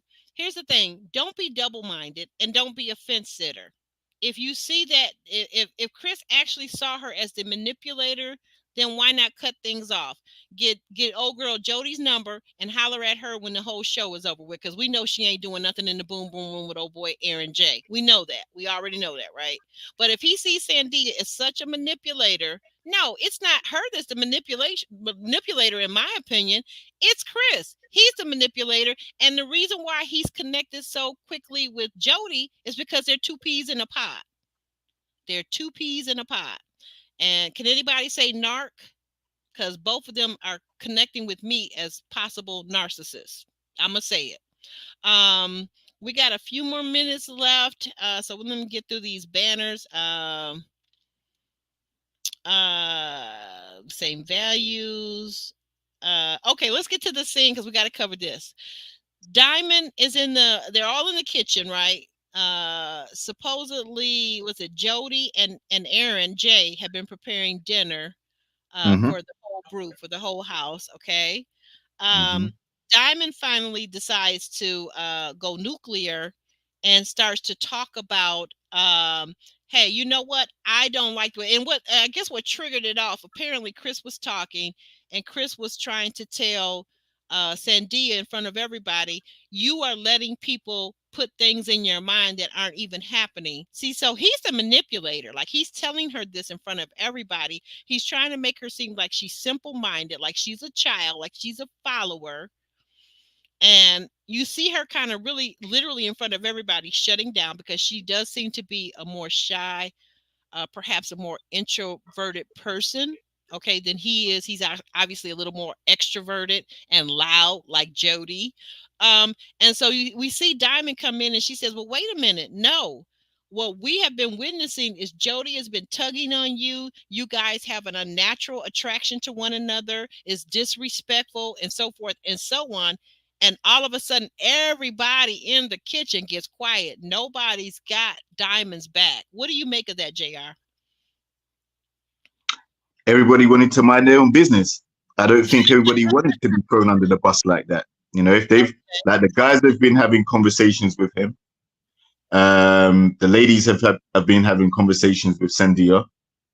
And Diamond took offense to what Chris was saying, turned around and just tried to air out the whole business, and then thought that either the women that she's been speaking to would protect her, or the guys that have been saying the same thing to Chris about the situation would jump in and protect her in that moment. And nobody did. So it divided the whole house. And I'm not sure if Diamond is entitled to necessarily have either the women or the men jump in and have her back. Like Shay seemed to co-sign what she was saying, but didn't want to come out with it, wanted to mind her own business and focus on her own relationship. So yeah, I think Diamond kind of chose the wrong time and place and to air out other people's business like that when she's got a whole relationship of her own to deal with in the house like everybody else. Focused on. You're right. Right. Yeah. Nobody jumped in. And why do you think so? You think the same thing about speaking about Diamond's Aaron now, her partner, Aaron H. Why didn't Aaron H didn't even jump in either? You think he read the room and said, you know what, I'm staying out of this? Or what do you think? What was the reason why? Yeah. Because he's typically very expressive now. Let's say that. He's very expressive. He is, but what it seemed like is he's not going to jump in to a disagreement between the two ladies.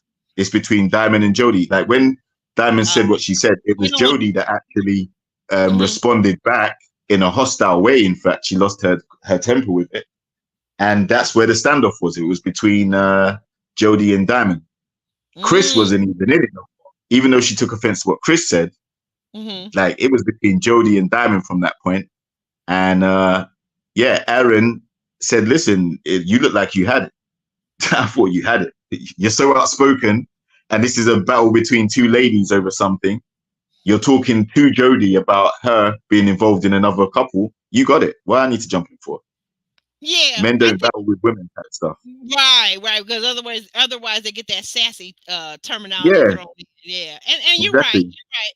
I thought like Diamond needed to be 10 toes down in it. She started it. She determined, because like you said, we talked about it earlier. Diamond was plotting and talking. Well, I shouldn't say plotting, but she was talking privately with Millie and with Sandia. She pulled them off to the side, and she was asking Sandia, because they could all see that Sandia was uncomfortable. She was uncomfortable with what her guy was doing, with what Chris was doing. And so they asked her, and so Sandia did say, I'm going to talk to him one-on-one. Let me talk to him first. And she did talk to him. So I guess maybe, I don't know if she went back and reported back to Diamond and Millie that she had talked to him. But when they were all in the kitchen, Chris kind of set it off. I think El Cid says it best here in the chat. I love your comments, El Cid. Keep them coming. Keep them coming. Where is it? I just saw it. Hold on. Something you said.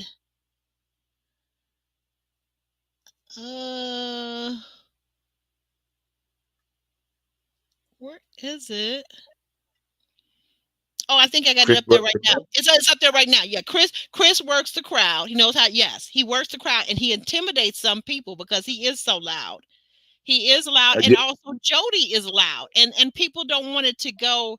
If it's already raised up, kind of like when Sienna with Brandon, if it's already raised up to an argumentative, combative level, a lot of people, like myself included, if it's not directly related to me and mine, I'm not going to jump in. I'm going to let you work it out, because the minute you come for me and mine, though, it's on and popping. But if you just bothering somebody else that I just met yesterday, have at it, because I learned from that situation, like I told you guys in the play yard, when the guy I was trying to defend socked me in my eye, made me lose my left eye.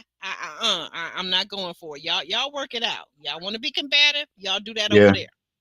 But this is the thing.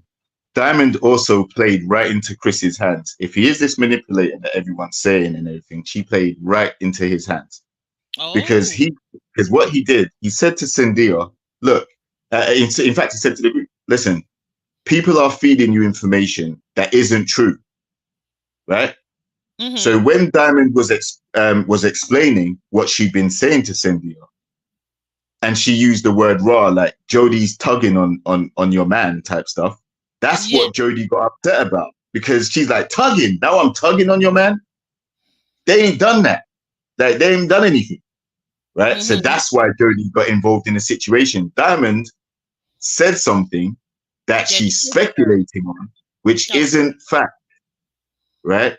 So that's why Jodie Chris didn't even have to do any more manipulating after that, because Jodie high-fived him, tagged herself in, and said, I'm going to clean house. Like, I'm just going to nip it in the bud now. Diamond, you're talking rubbish. I ain't been tugging on Chris. We just connect. That's it. Yeah, you know what? But now, in hindsight, as I think about it, and you put it that way, I felt like Jodie. I felt then and now that Jodie's reaction was an overreaction, like how Mm-hmm. loud she got. But that's her though, because she just seems kind of ratchet, ghetto type hood chick, like loud, loud, loud, Yeah, loud. I right. don't like those type of people around me personally. That just So, question. I have a question for you. okay. So, in Diamond's situation, right? She's Hmm. raised it. Jodie's now raised up on her, like got all amped up about the situation. Would you then look over to your man to come and protect you from Jodie in that moment?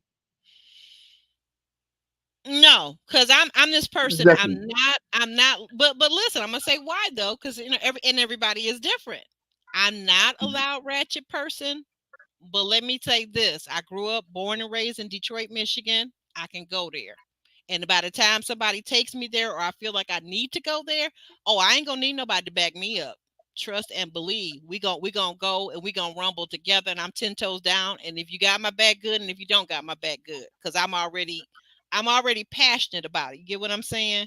So no, I'm not gonna be Okay. diamond. I'm not gonna be worrying about do you have my back, because it's going down. If I got to get loud like Diamond got loud and call somebody Mm-hmm. out, I'm passionate and I'm 100% believing what I'm saying and what I witnessed. Because remember now, we're seeing edited scenes.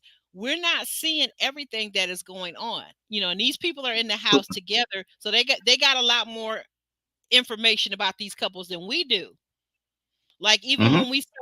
even when we saw Aaron J, was it Aaron J? No, it was I'm sorry, it was Josh that said, for example, about Sienna and Brandon, that they can't go 2 hours without cutting up, without falling out with each other. They're not on the same page. So they got a lot more information. So I'm gonna stand with Diamond on this one. But you're right, maybe the timing wasn't the best timing. And I will say this about Diamond. I think that she could have made it a more neutral statement, like, you guys, hey Chris, did you ever think that, maybe by you doing all this conversation, this conversing with Jodie the way you do, and always calling her and saying about how you so well connected with her, did you ever stop to think about how your lady feels about that? How Right. how does Exactly. Sandia feel about that? I would have brought it to him that way at first and seen how he would have addressed it. I would have said, "How do you think your woman feels about that? Have you asked her? Have you checked in with her? Because I'm noticing that she kind of seems to shut down." I would have said it that way, and then we could have went from there. Now, whatever he would have said back, or if he would have said, "Well, you need to stay out of our business," I would have backed off. But I would have said it to him that way. I didn't like the way she did, like you said, she did kind of trigger Jodie with the whole tugging on her. But I don't think she was wrong though. I don't think her observation was wrong, but how she handled it wasn't the greatest. And let me get over here to the chat, because I'm yakking and you guys got plenty to say about this. Let me see what you guys are saying. Hold on. And we got a couple more and we're gonna get on out of here. Um El Cid is saying that Chris transferred the energy to Diamond. What energy?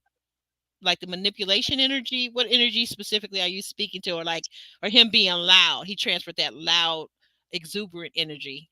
And yeah, Sissy is agreeing. She's saying, yeah, for real, for real, for real. Yeah, El Cid, exactly. If I get to the point where I'm amped up like that, I got my own back. Trust me, the whole room will be demolished if it comes to that. Like, no, I'm not taking no prisoners. We ain't playing no games. If I got to get amped up like that, like Jodie, Diamond, and Chris get amped up, oh, it's game on now. LMV Well, it says, could be worse. It could be worse. You could get amped up like Sienna. Then it'll be all over, right? Uh, I'm saying that like I'm bringing that kind of heat. Like New York think they got some heat. Detroit got their own style of heat. I got my Yeah. own There's no heat. need. Like I'm not doing it like to my man like that though. That's the difference. Like Sienna is taking it to her man like that all the time, just by him disagreeing with her or him calling her out on some lies that she's telling. Like when what I'm saying, Yeah. she's wrong. But if I got Yeah. to bring it to a group or to one person or whatever like that, if I got to go, If I'm that amped up and I feel like this is really, I believe in what I'm saying, I'm going to stand in it 10 toes down. I don't need no backup. I don't need no backup. Right. Right. And that's you, right? But Diamond, immediately after the altercation, turned to Aaron and started asking him, yo, you left me out there to high and dry. You didn't have my back. You didn't want to jump in. Like, where were you? You left me. It's not Aaron's fault. Like, he didn't tell her to pipe up and say what she said. She felt the need to do that. And when she was met with resistance from Jodie, that's between them two to sort out. So she shouldn't have come to Aaron afterwards and said, oh, where were you? No, he was spectating like everybody else. You didn't consult him before you said what you said. Sissy know what time it is. She said, yeah, take them earrings off, take them dangling hoops off, and put that Vaseline over the face. Yeah, we about to tumble. We about to go at it. I ain't had no fight since I was a kid either, but if we got to go Whose at it, dangling earrings are you talking about? Aaron's dangling earrings or who? I'm dead. You said you were coming on camera too, so hurry up with it because we ain't got but a few more minutes to be before. Coming on camera? Yeah, you said you were, so people could wish you were happy. But get your butt. I seen you before we came in here. Put that camera on. Let the ladies lust at. I mean, let the ladies see you.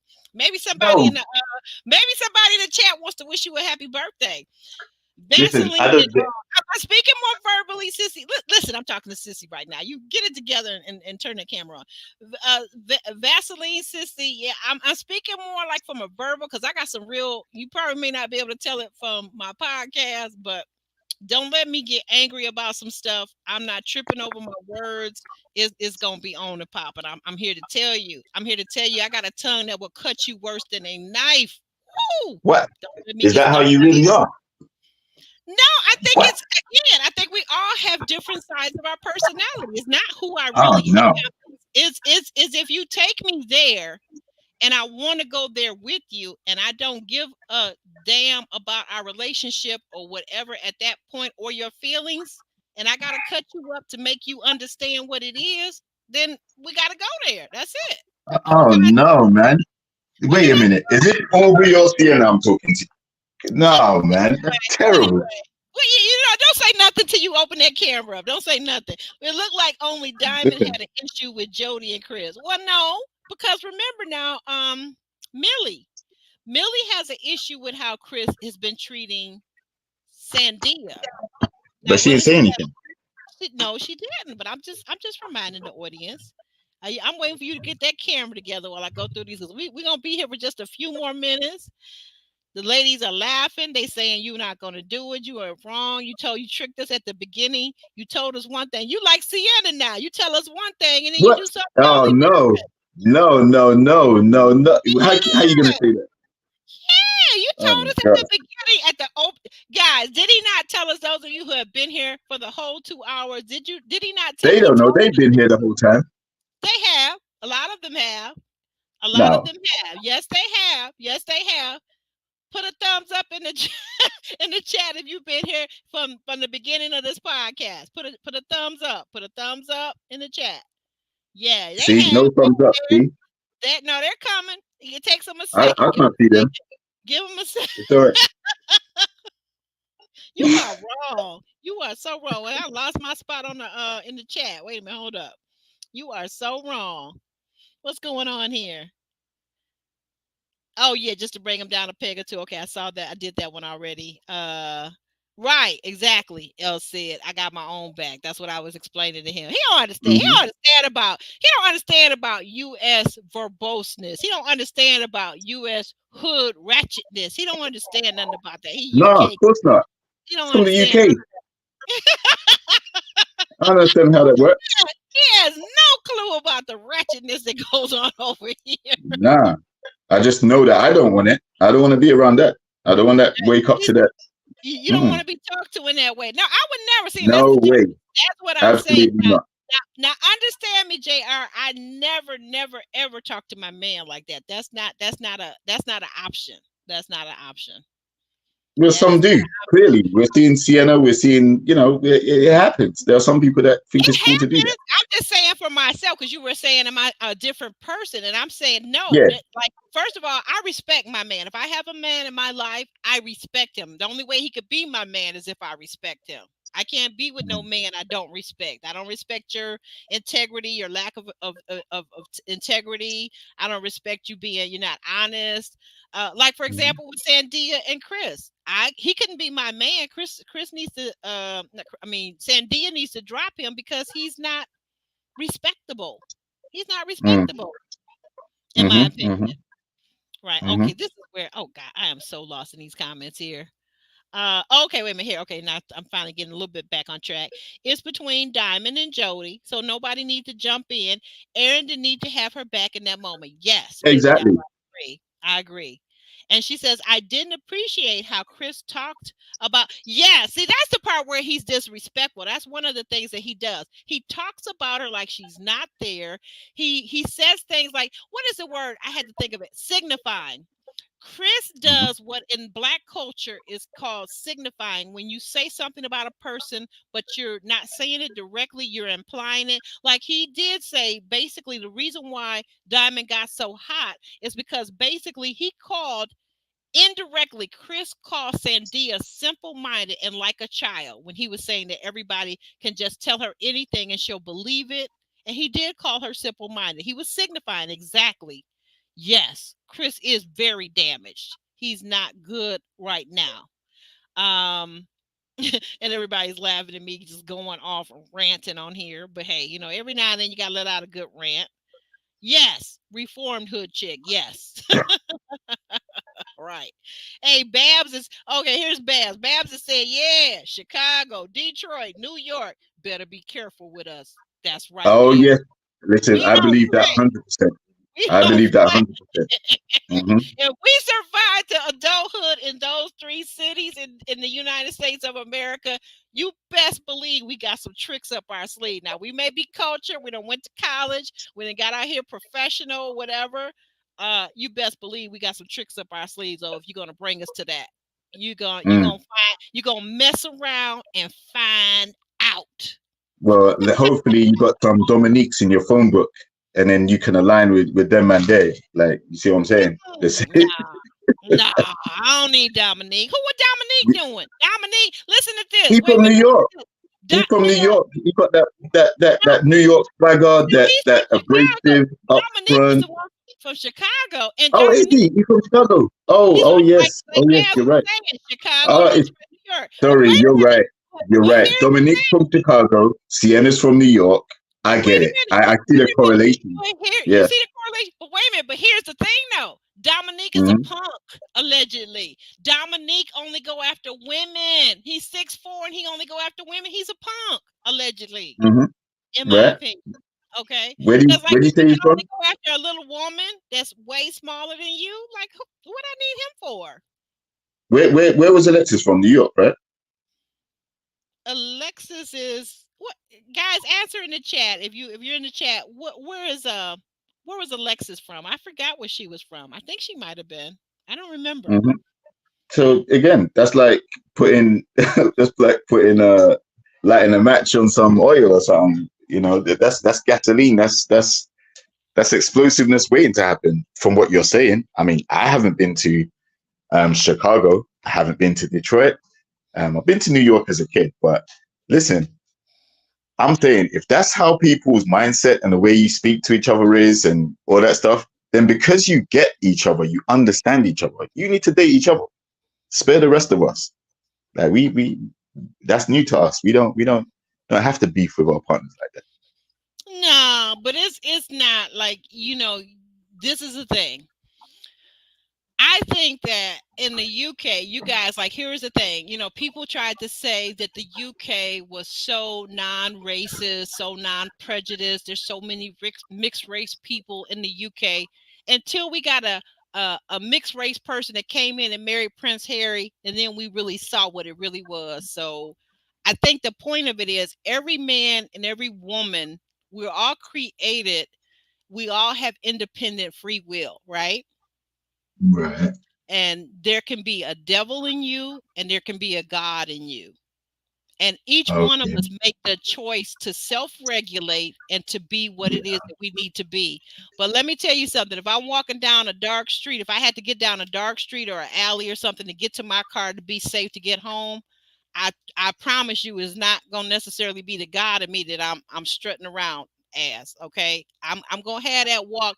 The thing that I learned very early in life, growing up in a major city like a Detroit or a Chicago or New York, and I think this probably applies to just about anybody that grew up in those cities and on a rough side of town or in the hood or where maybe there was a high crime rate, you learn how to compose and how to carry yourself, that you're not a punk, whether you be a man or a woman, because you have to in order to survive.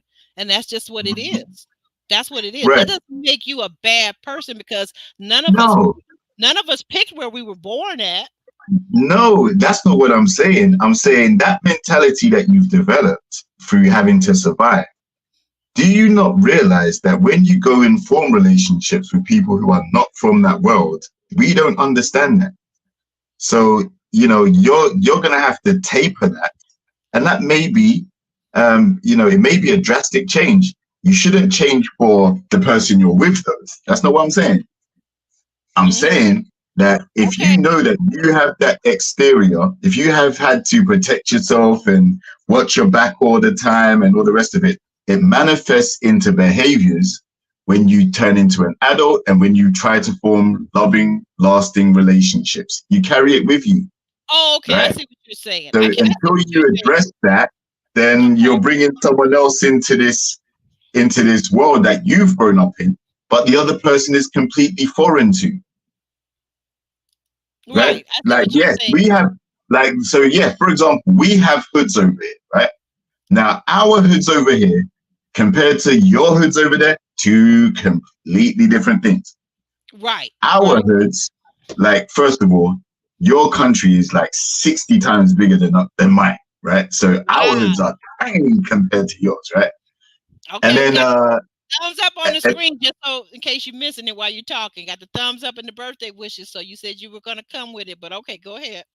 Yeah, right. So like, and then the other thing is because we're such a tiny island, the people who control the country, it's a lot easier for them to put people in jail or sanction people or fine people or create laws, and we don't have the same system that allows for you guys to not get away with, but for your hoods to get to the level that they have, we don't have the same ability. But this country will not let that happen.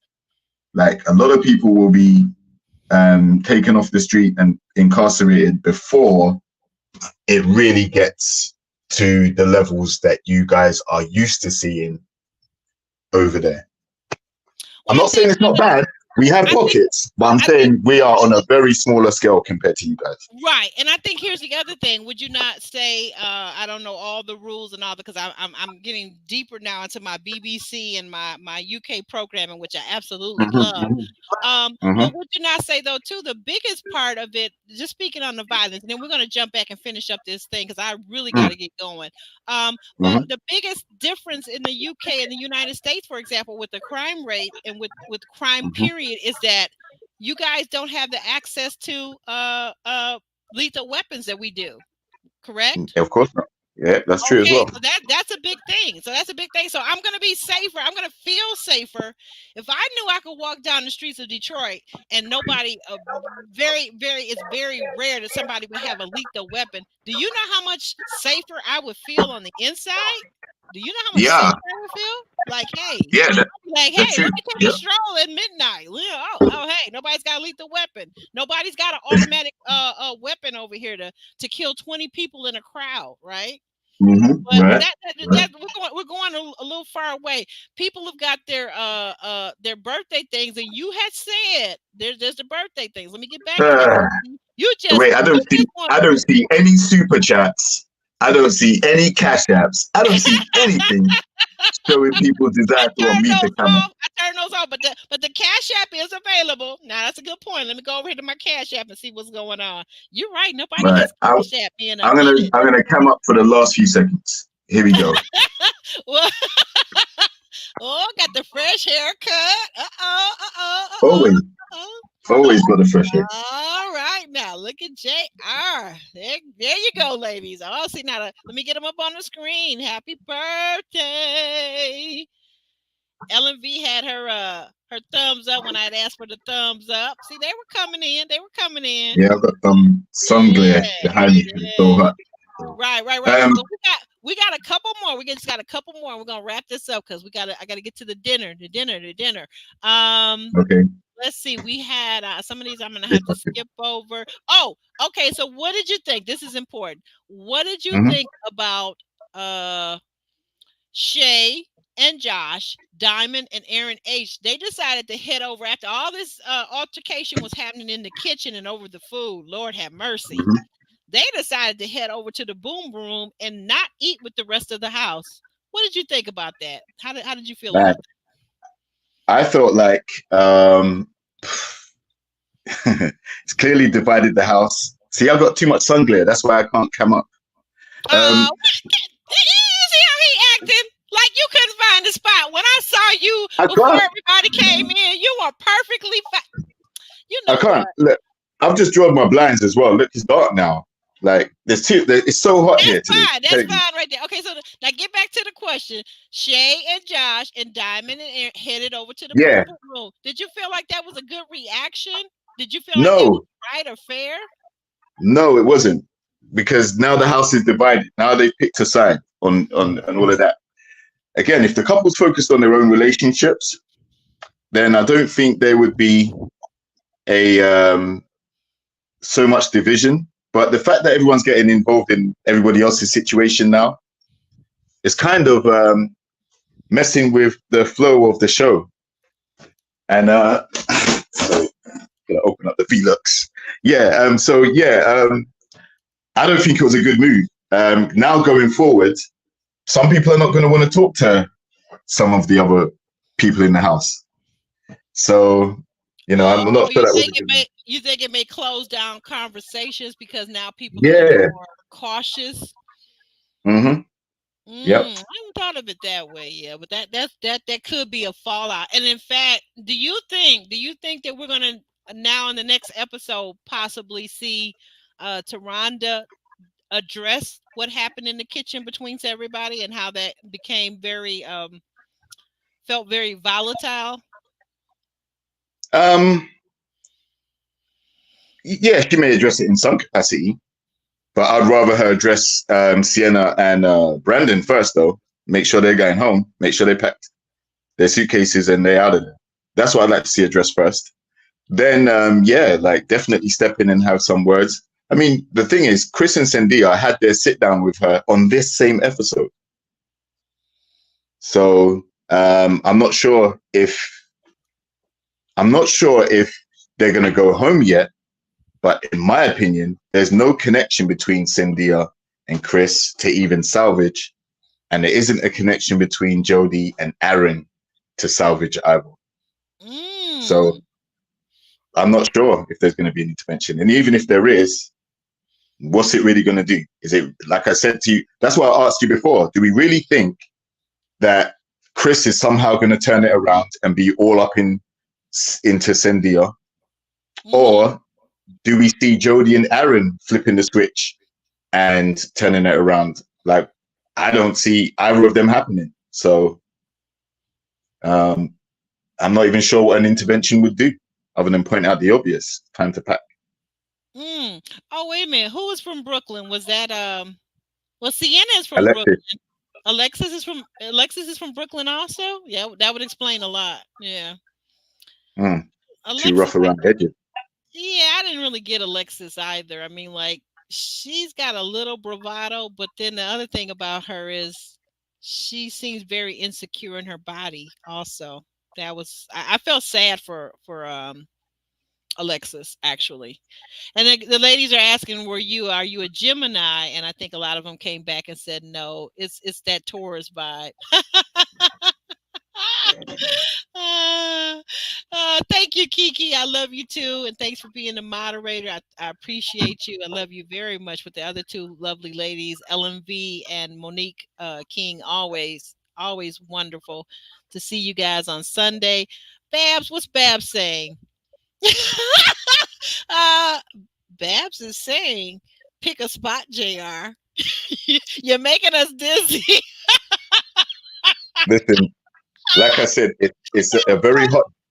Listen, it's the hottest day of the year so far, and the sun is out. It's blaring all over the house. Like everywhere I go, there's sun glare. So I can't. What does that mean in Fahrenheit, though? Can you translate that to Fahrenheit for those of us over here in the States? What would that mean? 80 degrees? Yeah, I'm gonna have to switch the camera off. Hold on. Okay. I can tell you what that is. Oh my goodness, you're hilarious. That's what I'm saying. Like, see, I get on camera, then people tell me about it makes me dizzy, and then you know, when I'm off camera, I'm like being told that I promised people I'll jump on. Can't win. All right, so in Fahrenheit, let's see. So where are we today? We're up there in the 23s, I think. Yeah, we're like 23 degrees. So in Fahrenheit, that is dun, dun, dun. And for next week, while you're getting that together, I'm gonna just say, tell the people. So, like for next week, we see in the scene for next week, Babs is LOLing. Yeah, so true, Miss Wilson. He was making us a little dizzy there, wasn't he? Happy birthday, JR. Oh, the people are giving much love. Yeah, good point. It is the motherland of racial, the R word. In terms of Fahrenheit, it's 72. It's 72 degrees Fahrenheit. Oh, and that's hot for you guys? Okay, it is the UK though, right? Exactly. All right. Okay. Come back on. We still need to see you. Okay, What? and banner, the last one. So next week, it looks like on the Never Ever Miss, it looks like we're gonna get a lot more action. We are going to see.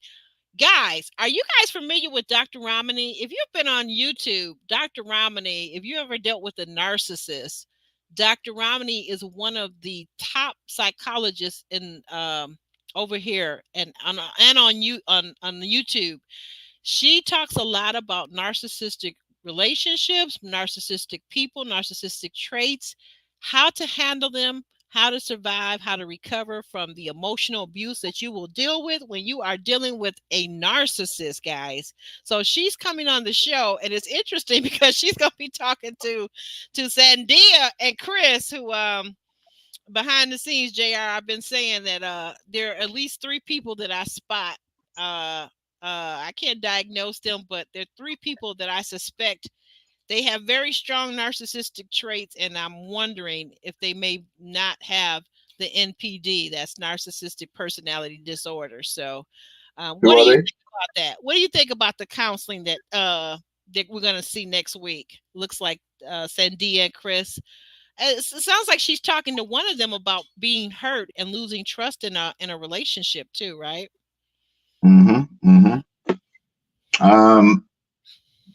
Yeah, like I don't really go down the avenue of diagnosing people myself, so I stay out there. But if they're gonna go see someone and that person comes up with a determination and they're professional and qualified, then they have to take that on board, right?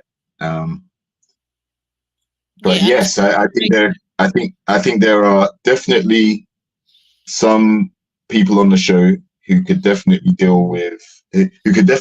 need some type of intervention of some kind. I don't know what, and I don't know what they have or potentially might or might not have. Yeah, she's gonna be there to counsel them, though. I think that's. I think I was just trying to. But she does specialize in that, but in this particular avenue, she's gonna do the counseling for couples. But Aubrey, why? Some of these couples are beyond saving. I've been asking you all show, is Chris and Jodie, can they turn it, Chris and Sandia, can they turn it around? If Chris all of a sudden turns around and starts being a lover boy to Sandia, like, are you going to believe it? Or are you going to believe that or think he has an ulterior motive? And the same with Jodie and Aaron. Like, if somehow they turn it around, you'd think that there's something, why weren't you doing this before? Like, what is it taking an intervention to make you switch gears? Where's this instant attraction coming from? It wasn't there the whole time. So you're not going to believe it. It's not going to be credible. Well, just because they sat down with a therapist for a quick 5-minute conversation, it's not going to change your attraction levels. Okay, to the point, Chris, I can hear my reverb over on your side, JR. I don't know what you did different. Took your headset out or whatever, but yeah, you're right. But I mean, they got to give it a try. It's a TV show, right? And they owe it to us. They owe it to us, the viewers. They've got to give it a interventional try. And then, like I said, I guess the thing is that I'm curious to see is what this show's guidelines are, because I do think that getting back to Sienna and Brandon, I think that if Brandon is saying that he don't want to try in a romantic sense, I think that they should maybe after this 1 week, which was this week right here, next week, if things haven't changed, which I don't think they have, we just haven't seen them arguing, right? Because we were focused on other people's trauma and drama. I think those two should be gone. And you're right, probably Chris and Sandia need to go. And what's this other one? Jodie and the other Aaron, they need to go. Mm-hmm. Mm-hmm. Yeah. Exactly. Because, like, there has to be a process of elimination somehow, right? Because some of these couples aren't connected. So staying on the show without a connection, you're not moving towards building on what you built online, turning it into a physical thing or relationship aspect. What are you on the show for then? Yeah, indeed. And we also see, and in next week's episode, we are also going to get this. Next week will be Aaron H and Diamond's time to bring their family member. And it looks like Diamond's sister or family member, whoever that lady is, looks like she's not too particular about Aaron H. Not at all. That looks like that turns into a very volatile situation. Yeah, he's telling her to get the F out, and oh my gosh, like what? And if that's a family member, imagine someone disrespecting your family member like that, who you've just met. Yeah, I can't imagine that. Like, yeah, that's not cool. Like, I mean, if she's saying bad things about him and doesn't like him, he just needs to kind of respect that and walk away, in my opinion. Just like if it was reversed, if his people came in and they didn't like Diamond needed to just say, okay, all right, and then just walk away. Like, I don't have to be in your presence. You're not going to be putting me down to my face. I can walk away. Like, I never understand why people can't use their legs. They're able body. Like, use your legs, right? But I'm not going to be cursing your mama and your sister and your brother out, because here's the thing. Hopefully there's always tomorrow, and tomorrow they might really begin to respect and appreciate that you love me and that I'm a good person. And if you love me and you think enough of me to marry me or make me your long-term partner, they begin to see the goodness. And just being around me, they begin to see the goodness and the value that I have, right? But right. I'm not going to fight for them like that, like by cursing them out. That's not going to win nobody over. Exactly. And that's what I said earlier about, when El Cid asked about, when is the right time to bring someone around your family and things like that. Why wait so long? It's because of situations like what was on the preview. You might bring your person to meet your family member, and they instantly have either heard something you said about them, like, or they just don't like the answers to the questions that they were asking, and this person doesn't know you well enough, so they're going to go out there and disrespect your family with their answer because they feel like they're not liked. So that's tough. That looks like that's going to be a crazy situation. Because all along we've seen a common theme of Aaron being quite like trying to act like the elder statesman of the group. and try and somewhat be straight up, but also deliver it in a way which is respectful. So for him to snap like that, he man, that's, in my opinion, he jeopardized his connection by flipping like that. No matter what he heard, if he lost his cool like that with a family member, that's hard. That's hard to come back from. Oh, now LMV says that maybe Diamond shouldn't have brought her sister because she knew her sister didn't like her man. So I don't know. I don't know. She should have brought somebody else, another sister. Maybe that's her only. Maybe she only has one sibling. I don't know. All of these things. All that's doing is. Go ahead. All that's doing is kicking the can down the road, because eventually he's gonna meet the sister. Like, it's a part of her family. So that's just kicking it into the long run.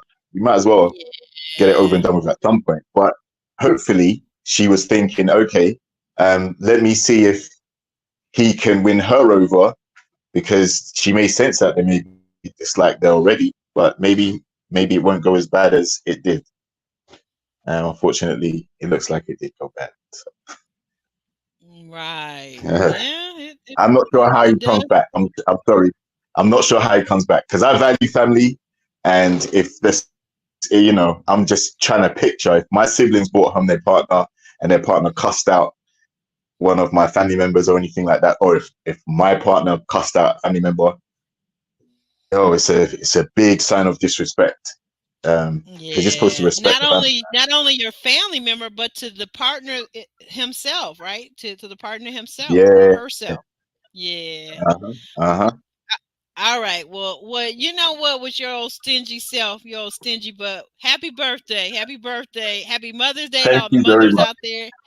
And we're gonna shake and shimmy on out because it's time now. Okay. I hope you enjoyed it. Check us out on the replay if you missed it from being on 6 o'clock or 6:30. We'll be back at our regular time next week. But this week we had to go early, guys. So we're out of here. You want to say goodbye, JR? Take care, people. Thank you for the birthday wishes. Have a great week, and see you next week. See you guys next week. We're out.